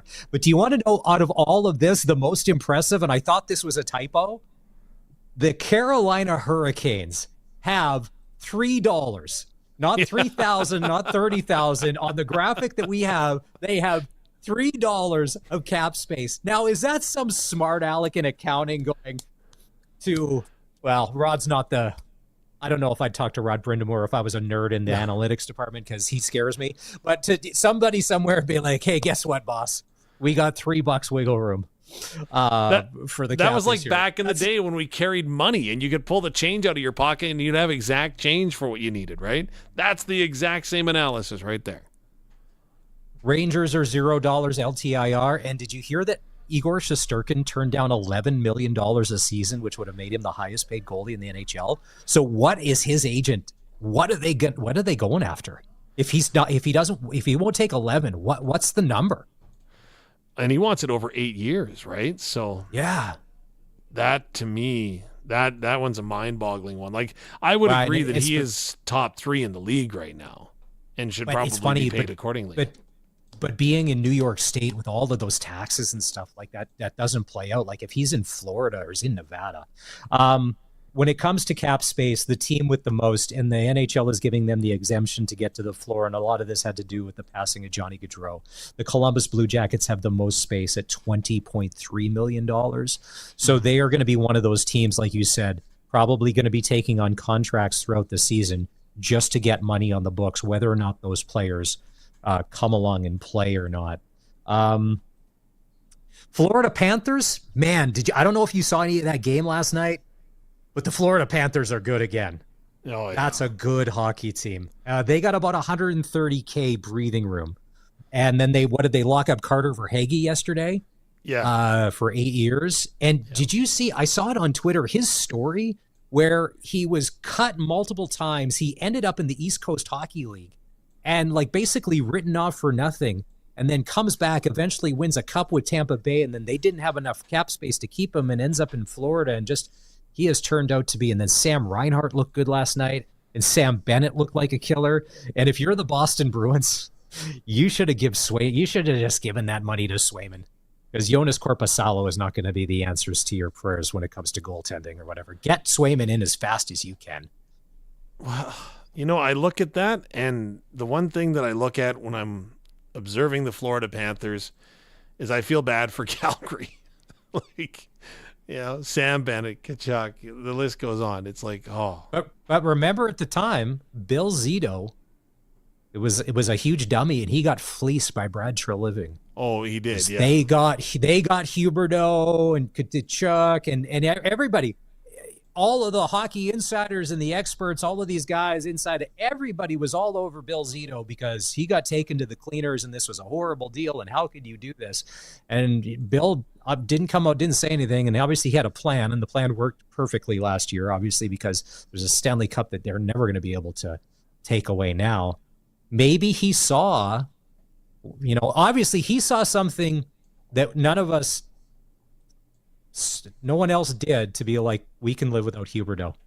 For what we're going to get back is going to be better than what we have. And Pat Steinberg even said, in 2 seasons, Jonathan Huberdeau still hasn't even eclipsed what he did in a season in Florida. So who looks like the genius now? Absolutely. Who else on this list? Oh, and we should mention, since we had Lieutenant Derek on, and I know that Oiler fans, this is actually good. This is better than I thought. They got $950,000 to play with. But that's why they couldn't match those offer sheets from St. Louis, because they didn't have any money. I know. And isn't Kane going to start the season on LTIR, and they don't expect him back until maybe February, March next year? Was it a hernia surgery or sports hernia surgery? Well, there's a whole bunch of things, yeah. There was a shopping list of things that he needed to get fixed. And I feel bad. Like, credit to the guy for playing through it, but wow. Do you think he's ever paid off those Vegas gambling debts yet? Oh, I'm not going there. Alleged. The picture of him with the money by the ear is still one of the best social media photos whenever that gets shared. Yeah. Speaking of hockey, what's your favorite all-time hockey movie? At sportscage.com. That's our poll question today. You're a movie critic. Remember Siskel and Ebert? You can do a thumbs up or a thumbs down. Your choices are Mystery Alaska, The Mighty Ducks, Miracle, Slapshot, or Youngblood. You can cast your vote now at sportscage.com. Time for a quick break.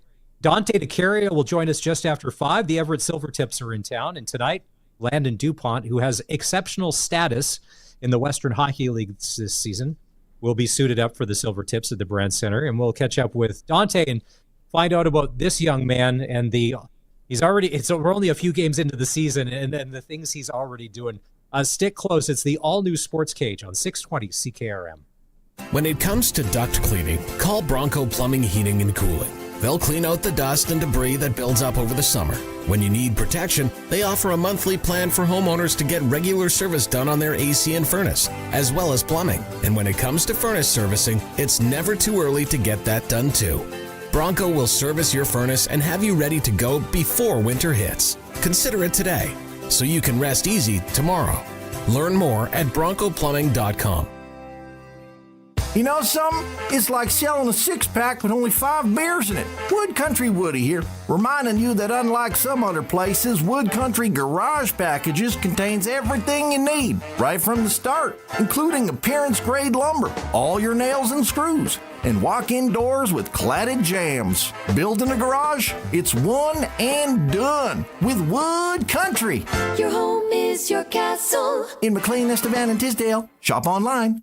wood-country.com. Hey Rider Nation, this is Dave Thomas, voice of your Saskatchewan Roughriders. Listen to this. How does a 50-50 payday sound? Sounds like a win to me. Huddle up to riders5050.ca and you can purchase 50-50 tickets for every Rider game, home or away. You can even score quickly with the early bird prize. This week it's a trip to Viva Las Vegas and you'll be in for the massive weekly jackpots. Buy now at riders5050.ca and support amateur football in Saskatchewan. Sponsored by ISC. License LR 2426. PV Mart wants to thank our customers for their loyalty through these challenging times. To say thank you, we want to invite you back into your local PV Mart to shop our Fall Customer Appreciation Event. On now to Thursday, October 10th, you will save 10 to 50% store-wide, plus greater super savings in our massive Customer Appreciation Days flyer. Shop in-store or online to save on everything you need for this fall and winter. PV Mart would like to thank you for your support and for shopping 100% Canadian-owned retail. Hardware and a whole lot more. Offers cannot be combined. No discounts on feed and gift cards. Hi, this is Stephen Art from the Tire Stewardship of Saskatchewan. We're the ones responsible for recycling your tires. We're a non-profit corporation that was established to serve as the scrap tire recycling program operator in Saskatchewan, approved by the Ministry of the Environment. We're responsible to all stakeholders, including consumers who pay the tire environmental fee, the collectors, the Ministry of the Environment, and the people of Saskatchewan. Visit tSSK.ca to see how you can recycle your tires. The greatest auto sale has arrived at Crestview Chrysler Dodge Jeep Ram. Behold our dazzling weekly Ringmaster specials. Early year-end prices that will have you gasping. And Cash for Clunkers is back. Get a minimum $3,000 for your vehicle, guaranteed. There's food and games galore. Plus, win your share of thousands in unbelievable prizes. So come one, come all to the greatest auto sale at Crestview. For decades, the Case IH Patriot Sprayer has put every drop of product exactly where you want it. Today, it takes more than timely, accurate spraying to drive profitability. You need complete vehicle control, comfortable cab with built-in luxuries, remote management capabilities, and even more precise spraying technology. The Case IH Patriot 50 Series Sprayer delivers all that, plus a bold look that you expect from Case IH. Welcome to the future. To learn more about the Patriot 50 Series Sprayer, contact Young's Equipment. The all-new Sportscage. Watch our live stream at sportscage.com and on the radio at 620 CKRM. 2 games in the Saskatchewan Junior Hockey League tonight. You've got the Estevan Bruins at the Humboldt Broncos, and you have the Notre Dame Hounds in Kindersley to take on the Clippers. How about it? The number 1 ranked team at sportscage.com in the power rankings for the Saskatchewan Junior Hockey League, the Melville Millionaires, finally lost a game, Dave. 6-2 to your hometown Weyburn Red Wings. Well, I tell you, they have done a job down in Weyburn loading up with some talent recently. They've made a number of acquisitions and brought in some guys. As young Cody Mapes, the head coach and general manager there, he said, you know what, this is the year. We're going to go for a run. They've got probably the best goaltender in the league, arguably. So they come up with a big win last night. That was a statement victory over a very, very good Melville Millionaire team. And I saw on social media earlier today, they're gearing up. They've got a big event coming up with Jeremy Roenick going to be there in the next couple of weeks, speaking at a dinner. To me, JR is one of those guys that, in a world where a lot of people are worried about being canceled, JR's not worried. JR's going to be JR. He's going to speak his mind. But what a refreshing, that's refreshing these days. It's a breath of fresh air where he's going to say it like it is, and he's okay with that. He got canceled once. He got fired from NBC. But if you've listened to his podcast with Tim Peel, he's doing A-OK. And JR is JR, and he's shooting from the hip. And I bet you dollars to donuts, everybody that night listening to him speak will be shoulders leaned over. They'll be all in, committed to hearing every word that he has to say, because it's not a passive situation when he talks. So good on you. Sportscage.com. We've got those Saskatchewan Junior Hockey League rankings. For Saudi Mainline Chrysler, the king of trucks. It is playoff time when it comes to Major League Baseball, and it's time to go around the horn with our baseball expert, Dave Thomas. It's time to go around the horn for Shore-D Generators. Keep the power in your hands with an automatic standby generator from Shore-D Generators, the standby generator experts. The Major League Baseball playoffs, they're in full swing, and today 2 of the 4 best-of-5 divisional series can come to a close. In the National League, the New York Mets, after clinching their postseason spot on the last day of the regular season, can eliminate Philadelphia. The Mets out-hit the Phillies 7-2 yesterday to take a 2-1 lead in their set. Meanwhile, San Diego scored 6 times in the second inning and then hung on for dear life, including surrendering a Teoscar Hernandez grand slam, but they were able to get a 6-5 Game 3 win to take a 2-1 lead in that series. Padres slugger Fernando Tatis Jr.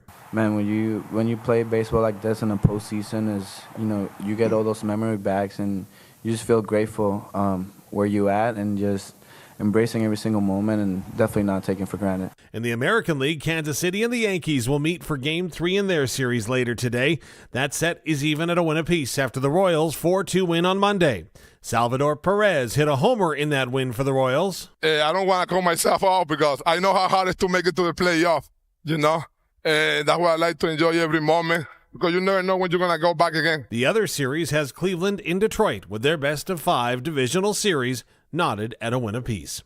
And that's Around the Horn for Shore-D Generators. Keep the power in your hands with an automatic standby generator from Shore-D Generators, the standby generator experts. The Saskatchewan Party will make life more affordable for students, for homeowners, and for families. We'll increase the amount students get back through the Graduate Retention Program. We'll increase the first-time homebuyers tax credit.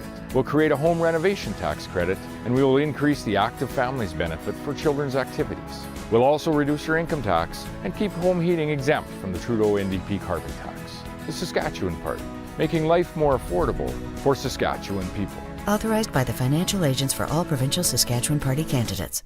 Hi, this is Shannon Forrester with Floor Coverings International. People tell us our mobile flooring showroom and seamless service experience is an easier way to buy flooring. Our consultation takes place in your home, and from our on-time, on-budget installation to our final walkthrough, our team is with you until you're completely satisfied. Check out our Google reviews and see why we are the 5 stars of flooring. Don't let our name fool you. We are locally owned and operated. Visit floorcoveringsinternational.com today. Hey Rider Nation, this is Dave Thomas, voice of your Saskatchewan Roughriders. Listen to this. How does a 50-50 payday sound? Sounds like a win to me. Huddle up to riders5050.ca and you can purchase 50-50 tickets for every Rider game, home or away. You can even score quickly with the early bird prize. This week it's a trip to Viva Las Vegas, and you'll be in for the massive weekly jackpots. Buy now at riders5050.ca and support amateur football in Saskatchewan. Sponsored by ISC. License LR 2426. So, how big is yours? 5 inches. That's about average. How'd you like 6 inches? 6 inches? 6 inches? That would be a big improvement. A 6-inch package from Prairie 6-inch eaves trough is made specifically for your farm building. 6-inch eaves troughs are more durable and efficient during storms. They're family owned and operated, so you'll get an honest installation at a fair price. Prairie 6-inch eaves trough, your farm shop specialist. Call 570-6415. Since 1949, Nelson Homes has been providing you one-stop shopping for ready-to-move homes, panelized packages, and on-site builds. Nelson Homes' team of authorized dealers all over Saskatchewan would be happy to help you turn your dream home into a reality. In the Radville-Weyburn area, call Darren and Claude at South Sask Builders. Or call 1-800-661-6534 for more information. Nelson Homes, trusted quality and service since 1949. I just read that minimizing book. Get rid of everything. Minimize your life. That's not exactly what this is about. Step aside. Hi all. Clarence here for the Rusty Shovel. Or Clarence from Clearance, whatever you want. The Rusty Shovel has a ton of inventory hanging around, and they want to make a deal with you and your projects you have going on. Head to therustyshovel.ca, submit what you need, and they'll match you up with the supplies at a discount. Therustyshovel.ca. Great projects start at the shovel. It's 5 o'clock. Good evening. It's mostly cloudy and it's 23 degrees in Regina. I'm Corey Atkinson from the Harvard Media News Center with 620 CKRM News for Echo Sound and Fort Qu'Appelle. Stay connected with a new cell phone from Echo Sound. Call 306-332-6711. Health care has been the main topic of conversation at several campaign events this week. From wait times to overloaded hospitals and workers, the political parties seem to have a plan to address it. More from Sask Today's John Cairns in his campaign notebook. The health care issue has dominated the last few days of the campaign here in Saskatchewan. Last week, the NDP were critical of Saskatoon emergency rooms being over capacity. In Regina, the Saskatchewan Union of Nurses rallied at the legislature last Thursday, but they were critical of the Sask Party after neither Scott Moe nor Everett Hindley showed up. Well, safe staffing is going to get the vote of registered nurses in this province. We're done with being disrespected. On Monday, the Sask Party started rolling out campaign promises on health care. In Regina, Scott Moe promised home screening for cervical cancer. He's also promising a tax credit for costs of fertility treatment. We want to make it more affordable for women, for couples, and for families who may be in need of fertility treatments to start or grow their families right here in our province. But the NDP has responded with criticism of cancer wait times. With your campaign notebook, I'm John Cairns. A Saskatchewan Party candidate is again apologizing for saying a racial slur a year ago, saying it was, quote, a very dumb mistake. David Buckingham is running in Saskatoon Westview in the October 28th election. He apologized in a statement a day earlier, but repeated it again as he appeared with party leader Scott Moe at an unrelated announcement in Saskatchewan. It comes after former Saskatchewan Party caucus colleague Randy Weeks said a caucus staff member told him that she overheard Buckingham use a racial slur referencing a black person. September was a relatively dry month in most areas of the province, except for North Battleford and Regina. Environment Canada meteorologist Danielle Desjardins says both areas got more rain than normal due to thunderstorms. North Battleford, absolutely. That was one of the thunderstorm complexes. I think that was the September 17th and 18th.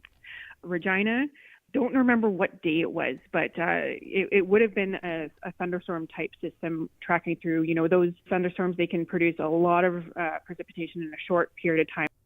North Battleford had 90 millimeters and Regina 54.8 millimeters, well above their respective yearly averages. And U.S. President Joe Biden and Israeli Prime Minister Benjamin Netanyahu spoke by phone today.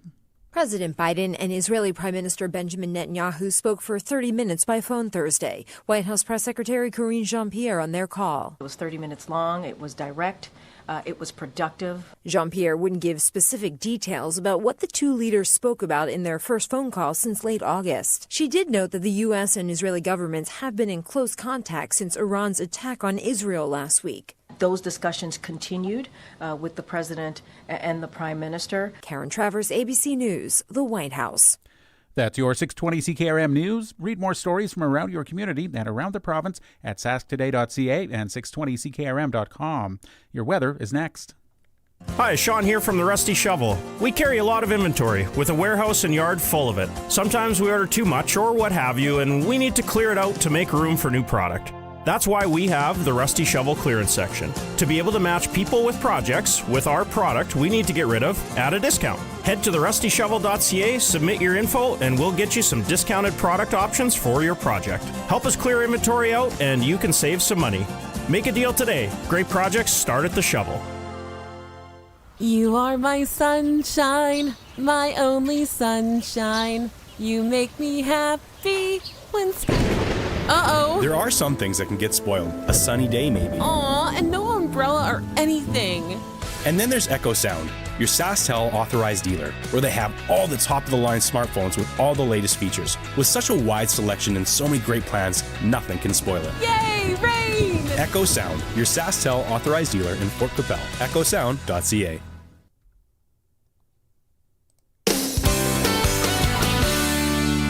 I'm Corey Atkinson with your 620 CKRM Precision Weather, brought to you by Line X Regina. Serious protection, killer looks, 1865 McCarra Street, and for Croft Electric. 27 years of trusted, reliable home, farm, and commercial service for all electrical needs. CroftElectric.com and all socials. Now here's Precision Weather meteorologist Eric Weglars. Partly cloudy tonight, lows back to around 8 after a fairly bright finish to the afternoon. A light southeast wind at 10 kilometers per hour or less, so it should be a nice night, fairly calm. More clouds during the day on Thursday. Temperatures are cooler in the middle teens. We'll call it 16 for an afternoon high. Does get colder overnight into Friday, lows back to -1, so fall starting to settle in here again as we go into the forecast. Friday looks nice, mostly sunny, highs up to about 15. And it looks like the weekend is nice. Temperatures are similar both afternoons, between 12 and 13. And we'll find the most sunshine during the day on Sunday. Otherwise, it's dry for the foreseeable future going forward here. So after a nice day today, it does get cooler, but does stay dry as we go into the end of the weekend and even the start of next week. Across the province at this hour, Saskatoon is 18, Swift Current 21, Assiniboia 26, Yorkton Melville 25, Moosomin Broadview 25, Estevan is 28, and Weyburn is 26. At this hour in Moose Jaw, it's cloudy, winds are from the northwest at 11, and it's 23 degrees. Regina is mostly cloudy, winds are from the west at 21, and it's 23 degrees here as well. For more local news that matters to you, subscribe to the daily newsletter at sasktoday.ca. When you want the best for your truck, you want Line X. Your truck has withstood the harshest elements Saskatchewan has thrown at it. Rocks, gravel, rain, sleet, and snow, and left with no chips, no rust. Line X protective coating keeps your truck's bed liners, rocker panels, and bumpers looking like brand new. Don't settle for Brand X. Go with Line X. It's serious protection. Come see why everybody loves taking their truck to Line X Regina for their rocker panels, bumpers, and more. Line X. Make your truck complete. 1865 McCarra Street. Croft Electric. You've probably heard of us because we've been around for over 27 years. We do commercial and residential work?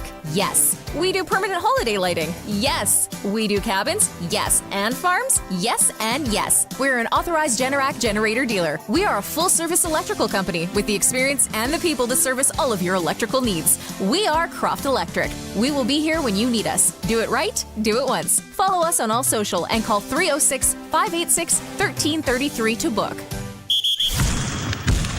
Broadcasting from Century Studios in downtown Regina, Harvard Media presents the all-new Sportscage, where Saskatchewan comes to talk local sports. Brought to you by the Saskatchewan Roughriders Foundation 50/50.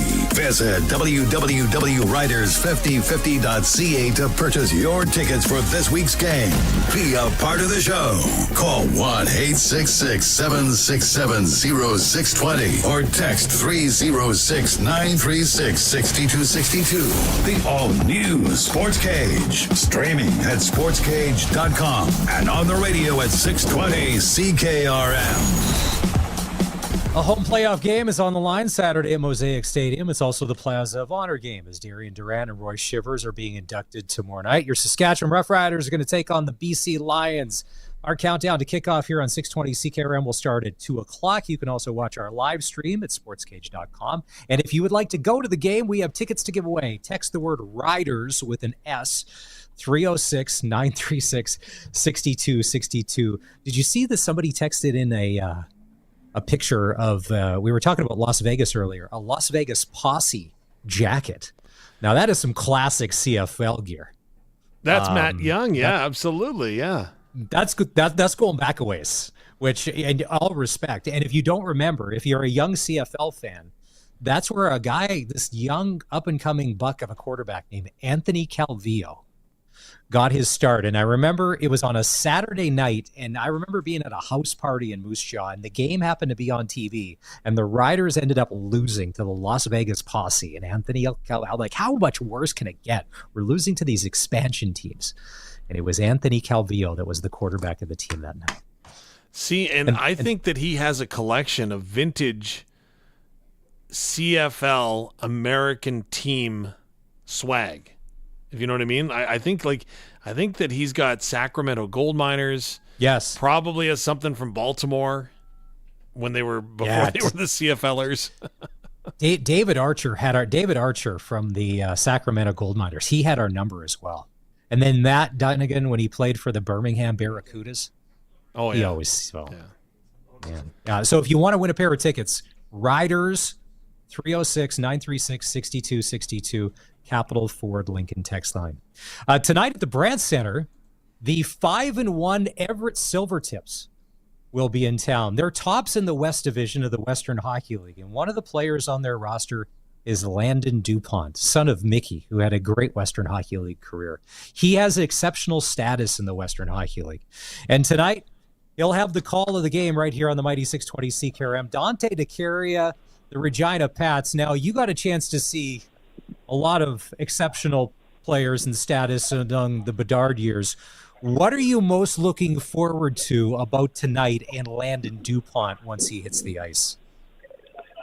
He's the first ever exceptional status defenseman in the Western Hockey League. That's what I'm looking forward to the most. And funny you mentioned that. I had the opportunity to go to the morning skate this morning and actually quickly sit down and chat with Landon. I did a quick interview with him that will air in the first intermission show of tonight's broadcast. Just such a well put together kid, very respectful. And what stood out to me, and it might be a small detail, but I think it's large, when he came up and met me, he answered me by my name, shook my hand very firm, not like a boy, not like a 15-year-old boy, like a 40-year-old man, and looked me straight in the eye and said, "Nice to meet you." And I was very impressed with his maturity, his demeanor, how he carried himself, how he spoke to me, the conversation we had. So really impressed with him as a person, and really looking forward to see what he does on the ice tonight as a player. From what I understand, he's very good defensively and offensively. Had a neat chat with the coaching staff. They did some video on him, watched him, and his skating, his edge work, his hockey IQ is just through the roof. I mean, he is projected to be like Cale Makar, and I think he's on the right path. Dante, I was talking with a friend of mine that was actually in Brandon last night where the Everett Silvertips played, and he said, this kid is somebody you got to watch. Just the raw skill that he displays on the ice, which I think is sensational. So somebody listening right now in the Regina area, get a ticket, head down to the Brandt Center because it's going to be a great game. But you, as Maz alluded to, you talked to Connor Bedard, and I thought you did a terrific job, not just you, but as an organization, to make sure that everyone was reminded this is a 15-year-old kid. If you had some advice or any words of wisdom that you would pass along to Landon DuPont, what would they be, being this his first go-around in the Western Hockey League? Yeah, it's funny you mentioned that. Landon and I talked a little bit of those different things that Connor went through when he was here with the Regina Pats. And, you know, my biggest advice to him, honestly, and it's something that Connor and I have talked about a lot in the last year or so, is, you know, how much you're really going to miss playing junior once you do make it to the NHL. Like, Connor loves the Western Hockey League. He still follows the Regina Pats very closely, keeps in touch with guys like Zach Shantz and Tanner Howe in particular, to name a few. And he really does. He really did enjoy playing in the WHL. So for Landon, I think he needs to enjoy the next 3 or 4 years, because once you get to the NHL, you're playing, you know, for money. So the expectations are higher. The expectations in terms of the pressure of the market are obviously a lot higher. And you're essentially asked as a teenager to take care of yourself and to be a man, which is not easy. And then, you know, to second that, Dave, you know, once you play in the NHL and you're a teenager, everyone around you is much older. They have families. They have different things that they do on their off time. Whereas when you're playing in the WHL, everybody that you're around in terms of the team bus, stuff like that, are all people that are the same age of you. So my biggest advice for Landon would be to just enjoy the next couple of years. Don't take it for granted, because once it's over, you're going to look back on it and say, man, what a fun time to play junior in the WHL for the Everett Silvertips, because it's really 4 years that will last a lifetime. Whether it's 3 or 4 years or 5, whatever it may be for Landon, I think that's, you know, something that Connor enjoyed the most. Not to say that he doesn't like playing in the NHL. I'm sure he does, and I know he does, but he really did enjoy his time with the Regina Pats. It's game day for the Pats, and tonight, 6:30, the pregame show on 620 CKRM, face-off at 7 o'clock. Dante DeCaria, voice of the Pats, is with us. Now, Dante, Everett comes in 5-1, first in the West.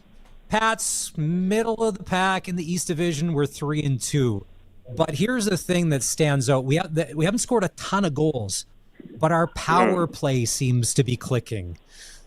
Is that and you had said before the season started, this is going to be by committee. It's going to take everybody on the roster, but how key is it that power play keeps producing throughout the season when the roster isn't necessarily stacked with goal scorers?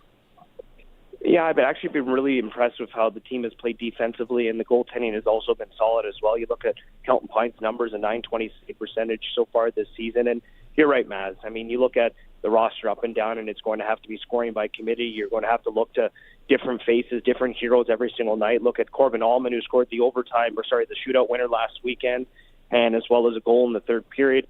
He was one of the heroes up front for the Pats outside of Kelton Pine's performance. And yes, you're right. The power play has been very solid. They haven't had a ton of opportunities. I think they're 3 for 14 so far this season, which is still, or 4 for 14, which is still good for a 31 percentile rate. That's still fairly good. That's actually very good. And the penalty kill is around 86% this year. So special teams has been solid. Goaltending has been good. Defensively, the Pats have been good. But to me, the thing that has stood out the most about the way the Pats have been able to win these games is that they haven't had any meltdowns in the third period. And oftentimes last year it would be a one-goal game going into the third. Things were close. Maybe they were up a goal, and then all of a sudden they would implode, and the opposition would score maybe 2 or 3, and the game was over. Things are staying fairly close. I think that has to be thanks to, in part, to the goaltending and obviously defensively as well. I think the young guys have done a good job, and I think the veterans have done a good job as well. Puck hits the ice tonight at 7 o'clock, Dante, and you know what? It's been a long time since I had an opportunity to go to the Brandt Center and watch a game as a fan, and our family went out. We had a great time. The double popcorn, top drawer. But we had a chance to listen to you and Drew, and a sensational job, by the way. But the one thing you guys talked about was the older players on the roster needing to step up for the Pats to be successful. I know it's a small sample size, but do you think the trend or the team is trending in the right direction with those older players? Yeah, that's a really good point that you bring up, Dave. And yeah, Drew and I did talk about that on the broadcast, and I think from talking with Brad Haroff, he shares kind of the same thought process.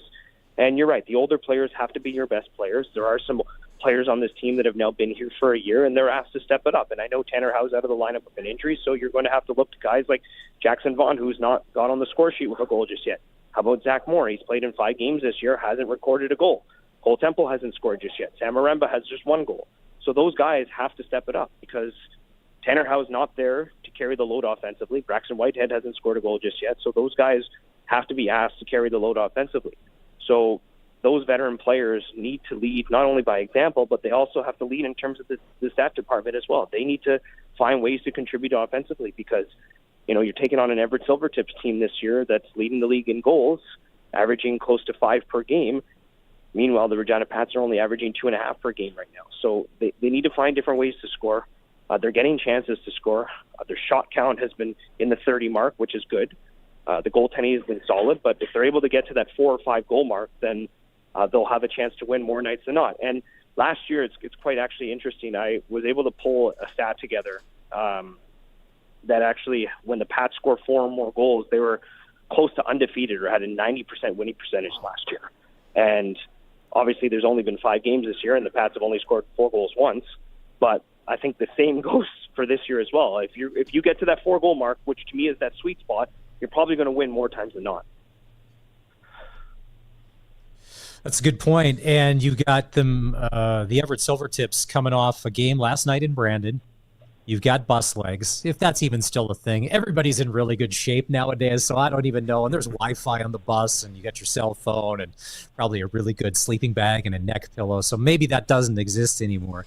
But I think early in the season, on these teams, on these long road trips, you do have to take advantage. So Dante, when we started the show today, and then we'll let you get, because I know you got a busy night and you got some work to do here. So our question at sportscage.com, in your opinion, the best hockey movie ever made. And here are your choices. Where are my choices at? Let's see. Where are we? Dave, why can't... Oh, here we are. Youngblood, so Slapshot, Miracle, Mighty Ducks, or Mystery Alaska? Mighty Ducks. Wow, that without didn't take you hesitation, any time. Mighty Ducks. Best hockey movie ever, Whoa. without a doubt. Yes. Okay, but Nothing better. explain. You got to Slaps up the expound on close that answer. Yeah. Mighty So Ducks is it actually the first hockey movie that I ever watched, and I just remember watching number one, and as a kid, it actually made me kind of want to play the sport. I think that's maybe what got me interested in the game. Wow. So when you see the pictures now of the cast reunited, do you like, oh boy?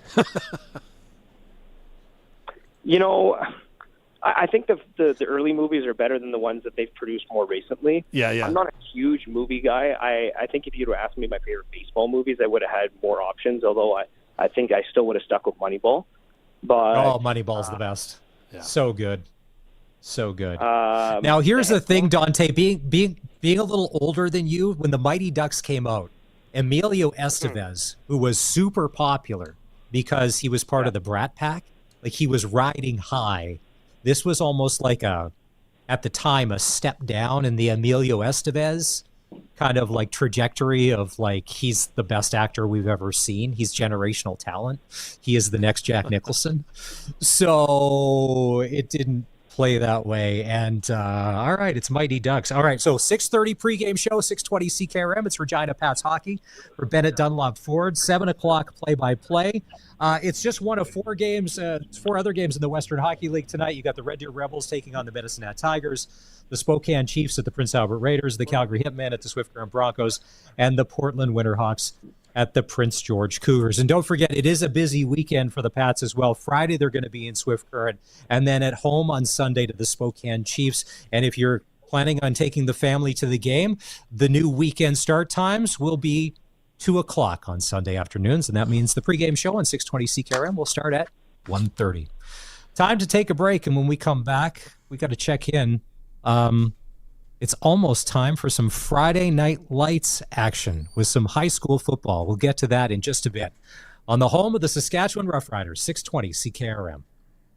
The all-new Sportscage is brought to you by Busy Bee Doors. Busy Bee will repair or replace your residential or commercial garage doors so you don't get stuck in or out. Catch the buzz. Busy Bee Doors, the garage door specialists.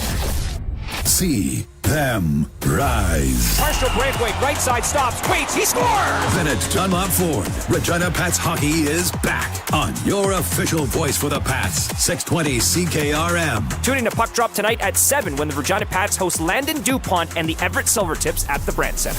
Game day tickets are available now from the Pats box office. Don't miss a minute of the action. Listen on air or online at 620CKRM.com. Regina Pats hockey. See them rise. Husqvarna wants you to remember when you were a kid, watching Switchback in the nice warm house while your parents were outside shoveling snow. Make it quick, I'm watching Switchback. Well, now that you're the adult and shoveling snow is still a drag, get yourself a Husqvarna snowblower from the local team at Prairie Land Rentals. This is no big box store. You deal directly with the owner, who knows Husqvarna, and a guy who would always answer, make it quick, I'm watching Switchback. Prairie Land Rental, 600 Albert Street, prairielandrental.com. Be prepared for what Mother Nature throws at us because we never know what kind of wild weather is in store. Shorty Generators is authorized and trained to service all the major home standby generators, offering the largest selection of generators in Saskatchewan. Generac, Kohler, Champion, Cummins, and Briggs & Stratton. Now is the time to get your generator serviced and ready for the upcoming storm season. To book your service or to learn more about generator maintenance, visit shortygenerators.ca. The generator experts. Not once, not twice. We give it the full triple check treatment. At eBarassa & Sons, we triple check inspect your New Holland equipment, saving your Barassa time and money. 1-year parts and labor warranty on installed CNH parts and 10% off when you spend over $10,000. You bet your sweet Barassa. We take good care of your equipment at eBarassa & Sons. Book before November 29th at ebarassa.com. eBarassa & Sons. When it's in the bin, bring it in. The Saskatchewan Roughriders are getting ready for Legends Night, presented by Ruffles, October 12th at 5 as the Riders face the Lions. Coors Light Party in the Park will have autographs from Darian Durant and Roy Shivers. $5 beers both there and in stadium until 30 minutes before kickoff. And live music from the Tilted Kilts. The 2024 Cameco Touchdown for Dream recipients will join the game. Greeted by Rider Nation. Buy your pink Cameco Rider mitts and support the cause. We'll also honor the 2024 SaskTel Plaza of Honor inductees during halftime. It's Legends Night, presented by Ruffles versus the Lions, October 12th. Hospitals of Regina Foundation Home Lottery Convertible and Cali bonus prize deadline is midnight Friday. It's our biggest bonus prize ever with a BMW Cabriolet convertible and a Dream California vacay. Or take $100,000 plus be in for the Echo Lake Cottage Early Bird and the $1.4 million grand prize package, including the Ripplinger Show Home and $25,000. Buy now at hrfhomelottery.com. License LR24-0046. With over 380 conveniently located card lock locations, Co-op offers the largest card lock network in Western Canada. Count on us to keep you fueled 24/7, right from Vancouver Island, British Columbia, through to Thunder Bay, Ontario, and all points in between. Welcome back to the all-new Sports Cage. Connect with the show. Call 1-866-767-0620 or text 306-936-6262. The show today is brought to you by the Rider Foundation 50-50. This week, the Riders are taking on the Lions with a home playoff game on the line Saturday at Mosaic, and the Rider 50-50, another great early bird prize. A Viva Las Vegas getaway. Earlier in the show, we showed you the video, and it's on the Sportscage socials. They imploded the Tropicana Hotel Resort and Casino yesterday to make way for what's going to be the baseball stadium for the Las Vegas A's. Are they changing the name from the A's, Dave? Is it still going to be A's? Or going to be something different? They might. I don't know. I wouldn't doubt that they stay the Athletics, but I could be wrong. Yeah, okay. They may have a more glitzy Vegas name, right? So prize includes flights, 3 nights at the Vidara Hotel, and limo transfers. And if you've ever been to the Vegas airport recently in the age of Uber, when you see that lineup for rideshare, oh my God, it's nuts. And when we were there, if you want to rent a car, you got to take a bus. It's to a separate terminal over on Warm Springs Road. But it's a 15, 20-minute ride with traffic. So it's a bit. So if you have a limo guy standing there with your name, McFly, which is a fake name, to be like limo, and then there you go. So, or you could take $3,600 cash. Forget, you keep your money. I want to go to Vegas because it's fun. And if you've never been in the Vidara, which is next door to the Cosmo, it's a beautiful hotel. Like, it's a high end. And if we asked the question, if you've ever stayed at the Trop was like near the end. It's like Harrah's. It's like the like Bally's, which is now the Horseshoe, and the Flamingo. It was a lower end, but the Vidara is high end. I told you that's where I met a story. That's where I met Durant. We were at the Cosmo.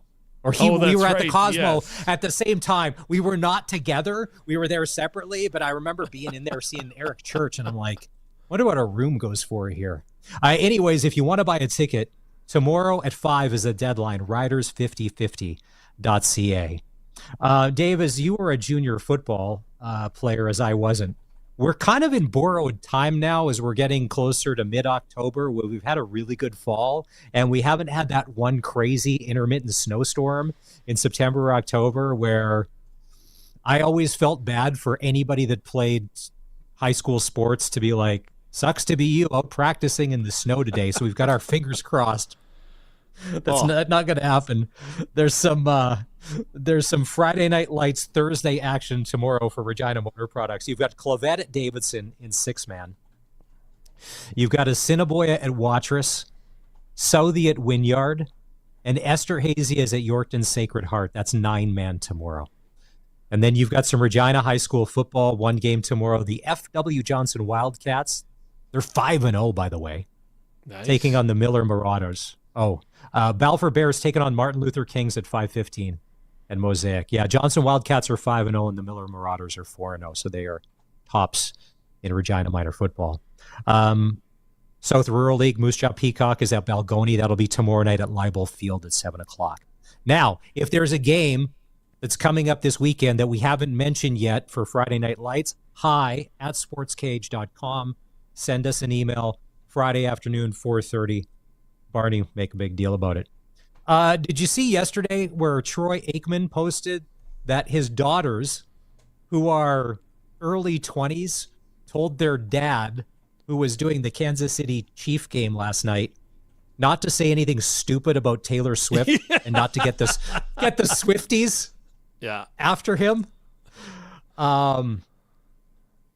Wise words. Are we? I know, but Dave, I get it when it was new, but it's not new. Are we getting a little sick of always the reaction shots to the Taylor Swift in the booth at the Chiefs home game? Is it reaching the point of enough already? No, absolutely not. They're growing the game. They're going to keep showing it over and over and over again. And hey, there's people in my house that are wanting to see those shots, and all the time that they do, that keeps us engaged in watching the show. So more football for Dave is better. Here's the thing, and I know a lot of people don't want it, because we talked about this a few weeks ago on the show, that the Kansas City Chiefs are winning so much now, and they won a couple of Super Bowls. They are becoming kind of like the Dark Knight or the bad guy, where everyone chooses, but they're a good football team. They're 5-0. They find a way without running backs, without wide receivers. Juju Smith-Schuster had not an awesome year last year with the New England Patriots, and he's on fire with the Kansas City Chiefs. You can plug and play, it seems, in Andy Reid's offense, and you get guys that just produce. They're 5-0, and what do you think is going to slow down the Chiefs this year? Now, Barney said a Patrick Mahomes injury. Yes, or themselves. If they come out and they don't perform, right? And sometimes complacency can creep in when good things are happening, right? And I think that's what's going to stop the Chiefs. Injury or complacency. Because I don't know. They just keep finding ways to win. But after watching the Buffalo game on the weekend, do you think the Buffalo Bills, if that's their main competition, do you think the Buffalo Bills have what it takes this year to beat them in the playoffs when it matters most? No, I don't. I just there's some gaps and holes in their quarterback health is a concern now with Josh Allen. So I've not liked the Buffalo Bills for a long time, so there is some bias as well in that analysis. So you'll have to bear with me. So what are we looking at? The 5-0 club is Kansas City. Minnesota, Rash Madani's Minnesota Vikings. He'll be on tomorrow, probably to gloat about them. They're on a bye week. And kudos to them for, you stack enough wins early in the season, you're probably going to get yourself into, you get 9 wins, you're probably going to be in a playoff situation somehow, some way. Even if that's a wild card. And the Seattle Seahawks, did you see the end of the game against the Giants when they were lining up to kick that field goal? And then they block the kick and go down for the win. I'm like, how is Seattle and Geno Smith 5-0? Now, there's a team I just don't care to. They just do nothing. I've been to that stadium. It's super cool. It's super loud. The 12th man, it's awesome, but there's just something about Seattle Seahawk football that just doesn't compute or connect. Yeah, I know what you mean. There's only one team with Taylor Swift support, though. Come on, guys. Attaboy, Curtis. Way to weigh in. Right up in the booth. If you're watching Sportscage.com, it's Taylor Swift and Travis Kelce's mom. Okay, but here's the thing. Now, this is the part that's bothering me because it's woke. It's the world we live in. Because Brittany Mahomes came out and supported Donald Trump or liked a few Instagram posts like Harrison Butker and Donald Trump and all of that, they won't show her on TV anymore. They actually don't even sit in the same booth anymore. Because remember last year it was always Mahomes and her together side by side cheering, but because of political aspirations or not, or for whatever the skin in the game is, no, Taylor is by herself. Like if you're Patrick Mahomes and you're the franchise quarterback, like I'm sure he doesn't want to get involved to be like, no, my wife's allowed to sit by her in that same box. And you can put her on TV because they're married. And here's the thing. Someone was already, and it's already out there, because Taylor Swift dates a lot of guys. It doesn't necessarily always end well. And it's coming. Is it going to be, they walk down the aisle? Some of the games, Sunday matchups of interest, the Commanders at the Ravens. Hey, listen, the Washington Commanders, I think, are, with Jaden Daniels at quarterback, quietly surprising a lot of people how good they are. And is Dan Quinn been a very good head coach trapped as a defensive coordinator for a long, long time. Kind of looks that way. Because the Ravens and Lamar Jackson, this will be a test, because the Ravens are because Lamar Jackson's still healthy. He's scrappy enough, and he's not hurt yet. So that's why they're playing well. So to me, that could almost be the game of the weekend. It's not the Cowboys, but it'll be close. Just wait, I'm getting to that. The Saints and the Bucks, but I wrote that down, but then I read that Derek Carr is out with that oblique injury, and he's going to be out for a long time. And I don't know who the Saints' backup quarterback is, but without Derek Carr, I don't think the Saints have a chance. They're not the same. And speaking of the Dallas Cowboys, they're taking on the Detroit Lions. Yeah, that's going to be a paddling, in the words of The Simpsons. It's not going to be nice for Dallas. You think? Oh, I see, but don't here's have a lot to of me confidence in Dallas. Okay, so I don't either, but as far as the Detroit Lions go, they don't have a track record yet because they still lose games that they should win. And this is a game. And did you see on social media today that Dak Prescott is getting his house torn down because he's building a mansion? Like, they're running a backhoe and stuff and shooting video of him, and I'm like... So that's why it was off last week. He was trying to move. I get it. Totally. Having been through a move yourself, it totally throws your life off, right? Oh, and we should mention a little closer to home here. There's some playoff football action this Sunday at Leibel Field. Regina Thunder taking on the Calgary Colts, and tomorrow night, Zach Wedalia is going to be on with Barney on the all-new Sportscage to talk about that game. Colson, was that you earlier today in our Sportscage pre-planning meeting, or was that you, Curtis, that said this is almost like should the Hilltops and the Thunder even have to play this weekend? Can we just not give them the week off and let them meet in the PJFC final where we think it's just going to end up? Yeah, that was me. From the get-go of the season, everyone was saying that this is what it was going to be, right? So barring some miraculous surprise, we know it's going to be Thunder and Hilltops 2 weekends from now. So,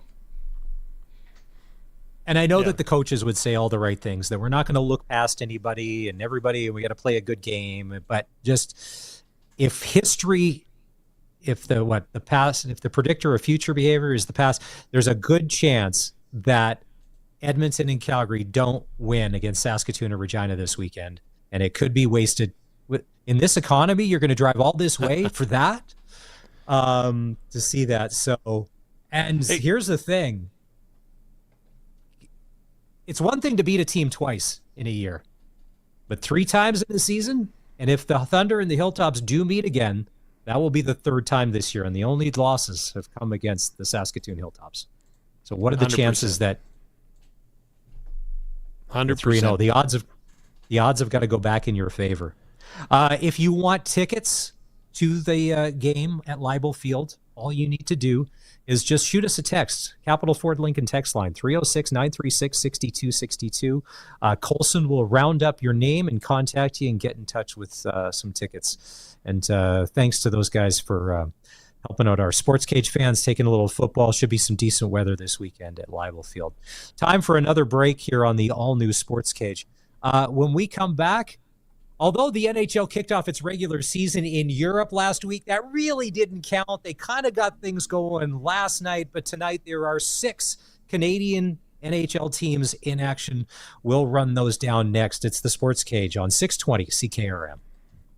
SaskPower is working to improve the power system in your area. In order to do their work safely, they need to shut the power off for customers in Golden Prairie, north of Maple Creek along Highway 21 and all rurals west to the Alberta border, and surrounding communities from 10 a.m. to 11:30 a.m. tomorrow, October 10th, weather permitting. Again, the power will be out for an hour and 30 minutes tomorrow from 10 a.m. to 11:30 a.m. for Golden Prairie. For updates on this outage, visit saskpower.com/outages.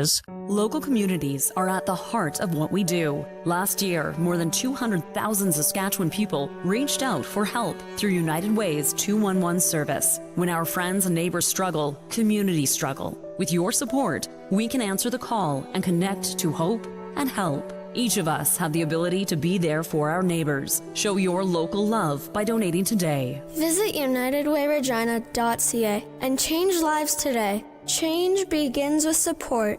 Hey Rider Nation, this is Dave Thomas, voice of your Saskatchewan Roughriders. Listen to this. How does a 50-50 payday sound? Sounds like a win to me. Huddle up to riders5050.ca and you can purchase 50-50 tickets for every Rider game, home or away. You can even score quickly with the early bird prize. This week it's a trip to Viva Las Vegas and you'll be in for the massive weekly jackpots. Buy now at riders5050.ca and support amateur football in Saskatchewan. Sponsored by ISC. License LR 2426.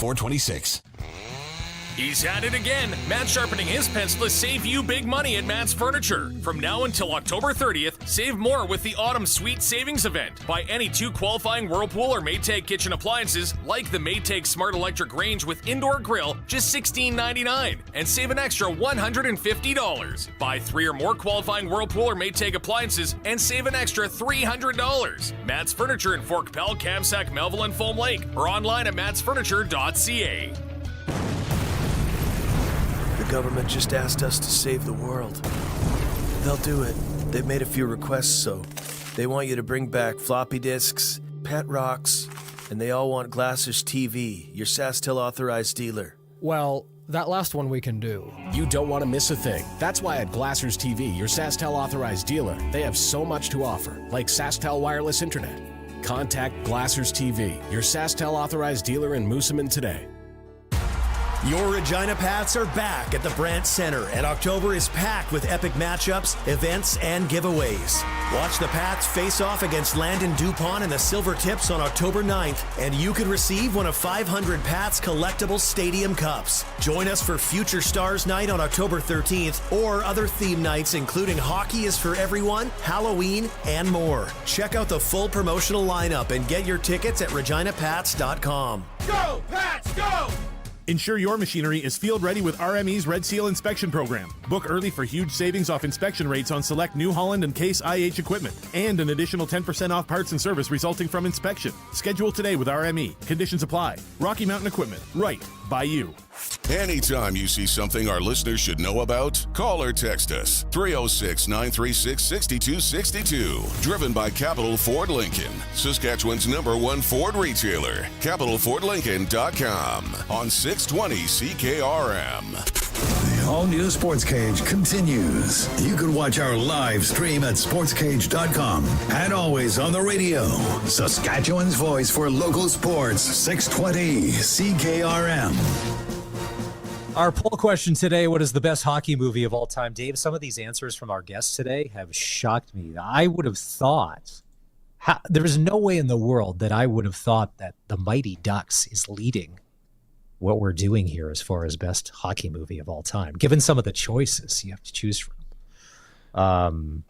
Slapshot, Miracle, Mighty Ducks, Mystery Alaska, and Youngblood. And I IMDb'd Youngblood just to see if I was leaving out anybody famous from the movie. Well, no. So Rob Lowe. Oh. Rob Lowe plays Dean Youngblood, the star, the central character. Yeah. Patrick Swayze plays Derek Sutton, the cagey vet who shows him the way. And the coach's daughter, Cynthia Gibb, Jesse Chadwick. I don't know if we ever saw her in anything after that. The name sounds familiar, though. Yeah. If you want to vote, go to sportscage.com. I'm saying Slapshot. You don't get any better. It's a classic. It stands the test of time. I watched it the other day. It was on Sunday. Well, it's probably on all the time, just depending on what cable package you have. But it was on Sunday, and yeah.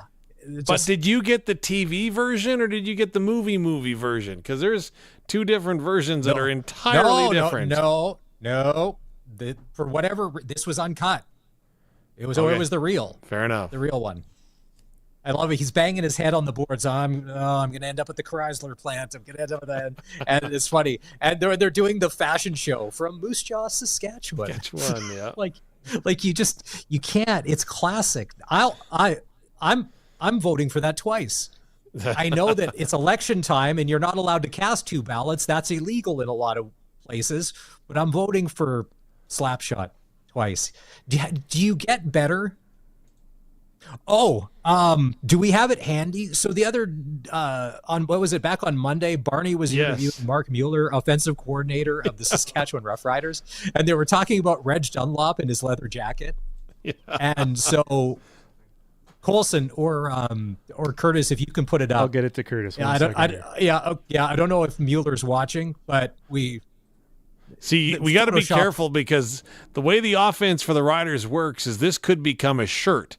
Because I talked to Mark after the conversation because it really makes a lot of sense, right? Because everybody in Rider Nation is going to give Mark Mueller some tips on how to build a better offense, just like Reg Dunlop in the movie Slapshot got tips from everyone in Charleston how to make the power play better, right? So we had a chuckle because there's some similarities there, and he remembers his dad watching the movie with him back in the day when he was a young guy.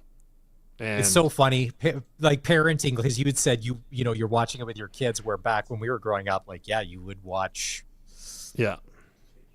So anyways, the beauty of Photoshop, when we get it, we'll put it up, and if we can get it onto Mueller. All right, so speaking of hockey, there's 5 games in the NHL tonight. Leafs and Canadians, they've already faced off. Canadians fans, I know, are we still in that rebuild? But things are looking good so far. We're early in the first period. Cole Caulfield has scored a power play goal. You're up 1-0 on the Toronto Maple Leafs. Thanks to a Max Domi ridiculous penalty. I don't know what he was doing. But yeah. Can we see who's playing goal for the Leafs? Is it Joseph Wall? Is that who they're resting there? It must be Wall. I think it might be, yeah. Still to come tonight, Rangers and Penguins. Do you know it's Sidney Crosby's 20th season? That's insane, isn't it? Exactly. So has that flown by? When I saw that earlier today, I'm like, really? Has that flown by? Or no, it's 20 years. It's 15 years since he scored the golden goal, almost. Really? Think of that one. 20. Wow. Come this winter, 2025. That was 15 years ago in 2010 in Vancouver that he scored the golden goal for Canada. And remember, of course, he comes in, hot start, all that, but then he got into the injury and the concussion trouble. And then for whatever he did and whatever advice he got and how he changed his body type and how he played the game, because knock on wood, he's played pretty much injury-free for a long time. And that durability because you remember when he used to, when the NHL was just different and he used to take a beating and you were just like, man, I don't know if this guy's ever going to live up to the potential. See, and I'm glad they got a chance to win their Stanley Cups. Because it's a shame if somebody that talented didn't get a chance to win. I don't know if they're going to win one again, but at least they got their chance and they came through and they made good on that promise of winning. Here's a the Stanley discussion Cup. point that might be for another day. And obviously the debate may live on forever as far as which goal is bigger in Canadian hockey history, Paul Henderson in 72 or Sidney Crosby in 2010, and I'm sure the text line is going to blow up with those two. So if you say that they're a saw-off, right, you take those two out of the equation, which is the next biggest goal? Okay. Oh, my gosh. That's okay. If you're watching at sportscage.com, or if not, go back when What's This gets posted on YouTube. Wow. And there is the beauty of Photoshop. So there's Mark Mueller pasted on Reg Dunlop's body. So there's Mueller's head on Reg Dunlop's body wearing that beautiful tan brown leather jacket with the matching lighter tan brown shirt. Wow. That, right, my friends, that is the internet. Good job, Colson Schultz. Yeah. Nice. That is going to be a talking point. What's a more important goal? I think it's really easy, depending on your age and your generation. Paul Henderson was before me. Sidney Crosby I was right there watching it. I was minute by minute. You're screaming in your living room. So to me, it's Crosby and the golden goal in the Olympics, just because of the age, because I watched it live. And so I experienced it. The Henderson thing was before my time. Okay, so what's next? What's the next biggest goal for Team Canada? Would it be Jordan Eberle at the World Juniors in Ottawa when he scored the goal late in the game to send it to overtime? I'm going to go completely off the map here. Do you want to know a goal that haunts me that I don't even like thinking about? It was back in 1989 when the Broncos scored in overtime to beat the Blades in the Memorial Cup. Being a Blades fan, it was crushing. That's true. And we had all sorts of injury problems at goal last year. Like Mike Greenlay was our goalie. Swift Current was so good. And just that, as far as goals go, Like some people would say, if you were a Flames fan, it's that goal against Tampa Bay that went in that didn't get counted. And then they end up and they go on to lose the Stanley Cup. But that one, the Memorial Cup in '89, I'll never forget that. You're just leaving Sask Place, and it's a downer. But Swift Current was a good team. They deserved to win. They won their way in. It wasn't because Saskatoon, but they just, oh man, it was crazy. Yeah, it was Tim Tisdale that scored that goal. Thanks, Barney. Pleased to help you out there. I told you the text line's going nuts. You don't answer? You don't need to find the video footage of that. We don't need that. That's fine. Pretend the computer's broken again. We don't need that. I'll just quickly answer Rod's question. He texted in earlier at 936-6262 about seeing both running backs used to keep our guys fresh, and if not, why do we risk it? Referring to when we used Sheets and Sanders back in the day. And I completely get that. And talking with the running back situation at Rider practice today, AJ Ouellette took the brunt of the snaps. He was out there with the first team offense, and I would suggest all signs indicate that he will start. But Raquel Armstead is around. Frankie Hickson is there. The only problem that you have, and I think it's more of a crunch this week, is trying to figure out the ratio. So if you want to bring in another running back that's in all those three instances is an American running back, you have to find a way to start another Canadian somewhere. And right now with Adam Auclair not having practiced this week with a knee injury, he's your starting Canadian linebacker. So you're going to have to do some juggling. So as much as I agree and understand and completely get with what you're saying and having the two backs, Rod, I just don't know that you can do it with the roster construction. And speaking with Corey Mace today, he told point blank, you know what? We're not saving anything for the playoffs. We're not doing anything, even though there's a high likelihood these two teams are going to face each other again this season in BC and Saskatchewan after this week. We're going out for the win, and we have to be playing our best football, and we can't afford to take a step back. And so I don't think that they're playing it safe with anyone this week. If you're available to go, I think you go. Maybe Mark Mueller, now that he is the reincarnated Reg Dunlop, goes with a three-headed monster with a three-person backfield. You never know. Getting that going. All right, so speaking of the Saskatchewan Roughriders in practice, we had a chance to talk with Trevor Harris. We're going to take a break and come back. Stand by, Rider Nation. Your quarterback, who the more he talks, and ever since he's come back from injury, how can you not like this guy and everything that he does and all of the positivity and where he has this team headed right now? We're going to take a break here on the all-new Sportscage and come back. And the quarterback of the Saskatchewan Roughriders, Trevor Harris, will be on the radio. Stand by. Pizza! Where's it from? Kids, it's not delivery, it's... No, it's definitely delivery. It's from Western Pizza. Mama's had a long day, so she ordered online, poured a glass of Happy, put her feet up, and waited for the doorbell. There's also Caesar salad, lasagna, chicken wings. Oh, I got lots, so we can have the leftovers tomorrow. And the next day? Western Pizza. Big on toppings, big on taste, big on convenience. Get it delivered today. With over 380 conveniently located cardlock locations, Co-op offers the largest cardlock network in Western Canada. Count on us to keep you fueled 24/7, right from Vancouver Island, British Columbia, through to Thunder Bay, Ontario, and all points in between. Worried about your debt but don't know how to deal with it? My name is Jasmine Brown, a licensed insolvency trustee at BDO here in Regina. I talk to people about debt every day, and I understand how stressful your situation can be. During a free consultation, I can show you how to lower your payments and become debt-free. I can offer you immediate relief from that overwhelming stress. Call 1-833-BDO-TALK or visit bdodebt.ca to learn more. The Saskatchewan Party will make life more affordable for students, for homeowners, and for families. We'll increase the amount students get back through the Graduate Retention Program. We'll increase the first-time home buyer's tax credit. We'll create a home renovation tax credit, and we will increase the active families benefit for children's activities. We'll also reduce your income tax and keep home heating exempt from the Trudeau NDP carbon tax. The Saskatchewan Party, making life more affordable for Saskatchewan people. Authorized by the financial agents for all provincial Saskatchewan Party candidates.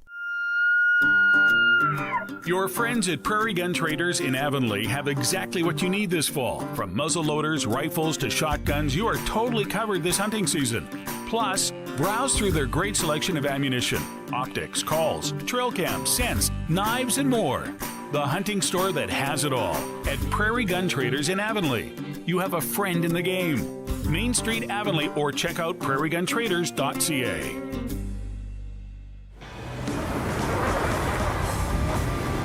Winter brings tougher driving weather, and that means it's time to winter up those tires on your vehicle. Regina Motor Products has got an offer that will make your ride safer and your wallet happier. Before you hit the snowy open road, get your tires swapped for winter, with rebates as high as $120 off a full set of winter tires. You don't want to wait. Book now and be ready for all that cold stuff. Visit rmpchevrolet.com. Hey Rider Nation, this is Dave Thomas, voice of your Saskatchewan Roughriders. Listen to this. How does a 50-50 payday sound? Sounds like a win to me. Huddle up to riders5050.ca and you can purchase 50-50 tickets for every Rider game, home or away. You can even score quickly with the early bird prize. This week it's a trip to Viva Las Vegas and you'll be in for the massive weekly jackpots. Buy now at riders5050.ca and support amateur football in Saskatchewan. Sponsored by ISC. License LR 2426. You know what they say about trust? Trust goes both ways. And hey, that doesn't just go for people. It goes for you and your vehicle too. If your vehicle seems to be telling you something's wrong, you have to trust that instinct. Visit your local Integra Tire dealer for all of your car's mechanical service needs and get up to a $100 rebate on a set of 4 tires on select brands. You want tires you can trust from a dealer you can trust. Trust your locally owned Integra Tire dealers. Cars Holdings Assiniboia and Schlamps Tire Grenfell. Truly local. Welcome back to the all-new Sports Cage. Get social with us. Follow us on X at Sports Cage. Watch our video stream at sportscage.com and always on the radio at 620 CKRM. The Saskatchewan Roughriders are back home on Saturday in the Plaza of Honor game to play the BC Lions. A home playoff game is on the line. I'm already starting to feel a little nervous. A little twinge in there. Home playoff game. Holy smokes. Because during the 2-month losing streak, if you would have said, we're going to have a chance at a home playoff game, I don't know if I would have believed you. The Croft Electric Countdown to Kickoff with Justin Dunk and Wes Cate starts at 2 o'clock on Saturday. Rider Nation pregame show with Dave Thomas and Luke Mullender will go at 4, and you can watch our Rider Radio live stream on Saturday by going to sportscage.com. But let's go one better. Let's have you at the game, watching Darian and Roy brought onto the field at halftime and being honored. The Plaza of Honor. If you want a free pair of tickets, text the word RIDERS with an S to 306-936-6262. That's the Capital Ford Lincoln text line for your chance to win. All right. Quarterback Trevor Harris. Ever since he's come back from injury, he's been on a heater, and he has been outstanding. You could only imagine if we had him for every game this season. But nonetheless, we'll take what we can get. And Dave Thomas had a chance to catch up with Trevor earlier today at practice. Trevor, you've been down the road to the postseason before. How do you make sure that this team continues to progress through the remainder of the regular season into a playoff game that you've now clinched? I don't think that's really even something we have to address. This group is not just satisfied with just making the playoffs. It's not something that we've taken some large exhale and be like, whoo, okay. We won 3 in a row. We haven't done anything. We haven't accomplished anything yet in terms of what our bigger goals were. And so we're just 1 week at a time, just continue to pound the stone to try and be the best team we can is really the focus we have right now. I know the only numbers that you care about are the numbers that are on the scoreboard at the end of the game, but since you've been back, you are number 1 or 2 in most major statistical categories for a quarterback. What's been going right for you? We have a great system, and Coach Mueller calls it well, and our receivers are great in getting to their spots and catching the football and making stuff happen, and our O-line's protecting well. And I'm just trying to do my 1/12 and do the best I can. And I've always prided myself on being the same person every day, every week, and trying to be as consistent as I can for the team. And I'm just trying to improve myself steadily throughout the season every year. And I feel like I'm starting to see the field well. And but that's a credit to Coach's game plan and just trying to follow through with my part. Are you happy with the way your offense is performing at this point in the season, heading down the stretch run? It's more or less just who we're becoming through the process, and the team just wants to become better and better every week. And if we can watch the film and find things to get better at, but not make the same mistake twice, those are the things and teams and reasons why you can climb in the postseason, win games in the postseason, and survive in advance, as they say, and just be there in the last Sunday in November. And so really, that's our focus, is just continual improvement. There's no we've had a meal and we're satisfied. The belly is full alligator or whatever, where we're not going to be aggressive. We're coming at people still. Trevor, post-game you mentioned that one of the passes you made was to your last resort receiver, and obviously you have to go through a number of progressions to get there. Mm-hmm. Would you suggest that you're playing as sharp as you've ever played mentally right now in your career?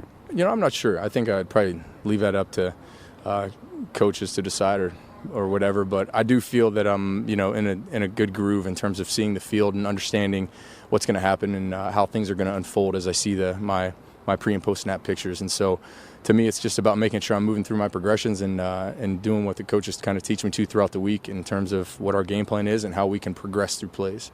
And your timing, I know you worked and talked about that extensively. Are you happy with where your timing's at? Yeah. I think we're starting to really feel the timing in terms of our primaries opening up that are married to my footwork in terms of single hitch, no hitch, big hitch, resets. Resets are timing up with footwork, and that's really when the magic happens, is when they come out of their break and the ball's in the air. And so if we can have that happen and continue to improve in those regards, then it's really tough to play defense against teams and systems like that. That's our quarterback, Trevor Harris. Yeah, when you start breaking down those numbers, how good he is, since he has been back. Hey, that's going to do it. We're running all along here. It's the all-new Sports Cage. If you missed any part of the show, Pat Steinberg from Sportsnet talking about the Flames, Lieutenant Eric from Edmonton Sports Talk talking about the Elks and the Oilers, and Dante DeCaria talking about the Regina Pats. You can always catch the podcast, and you can find that at sportscage.com. That's it for today. Barney's back in tomorrow. Thanks for checking it out. See ya.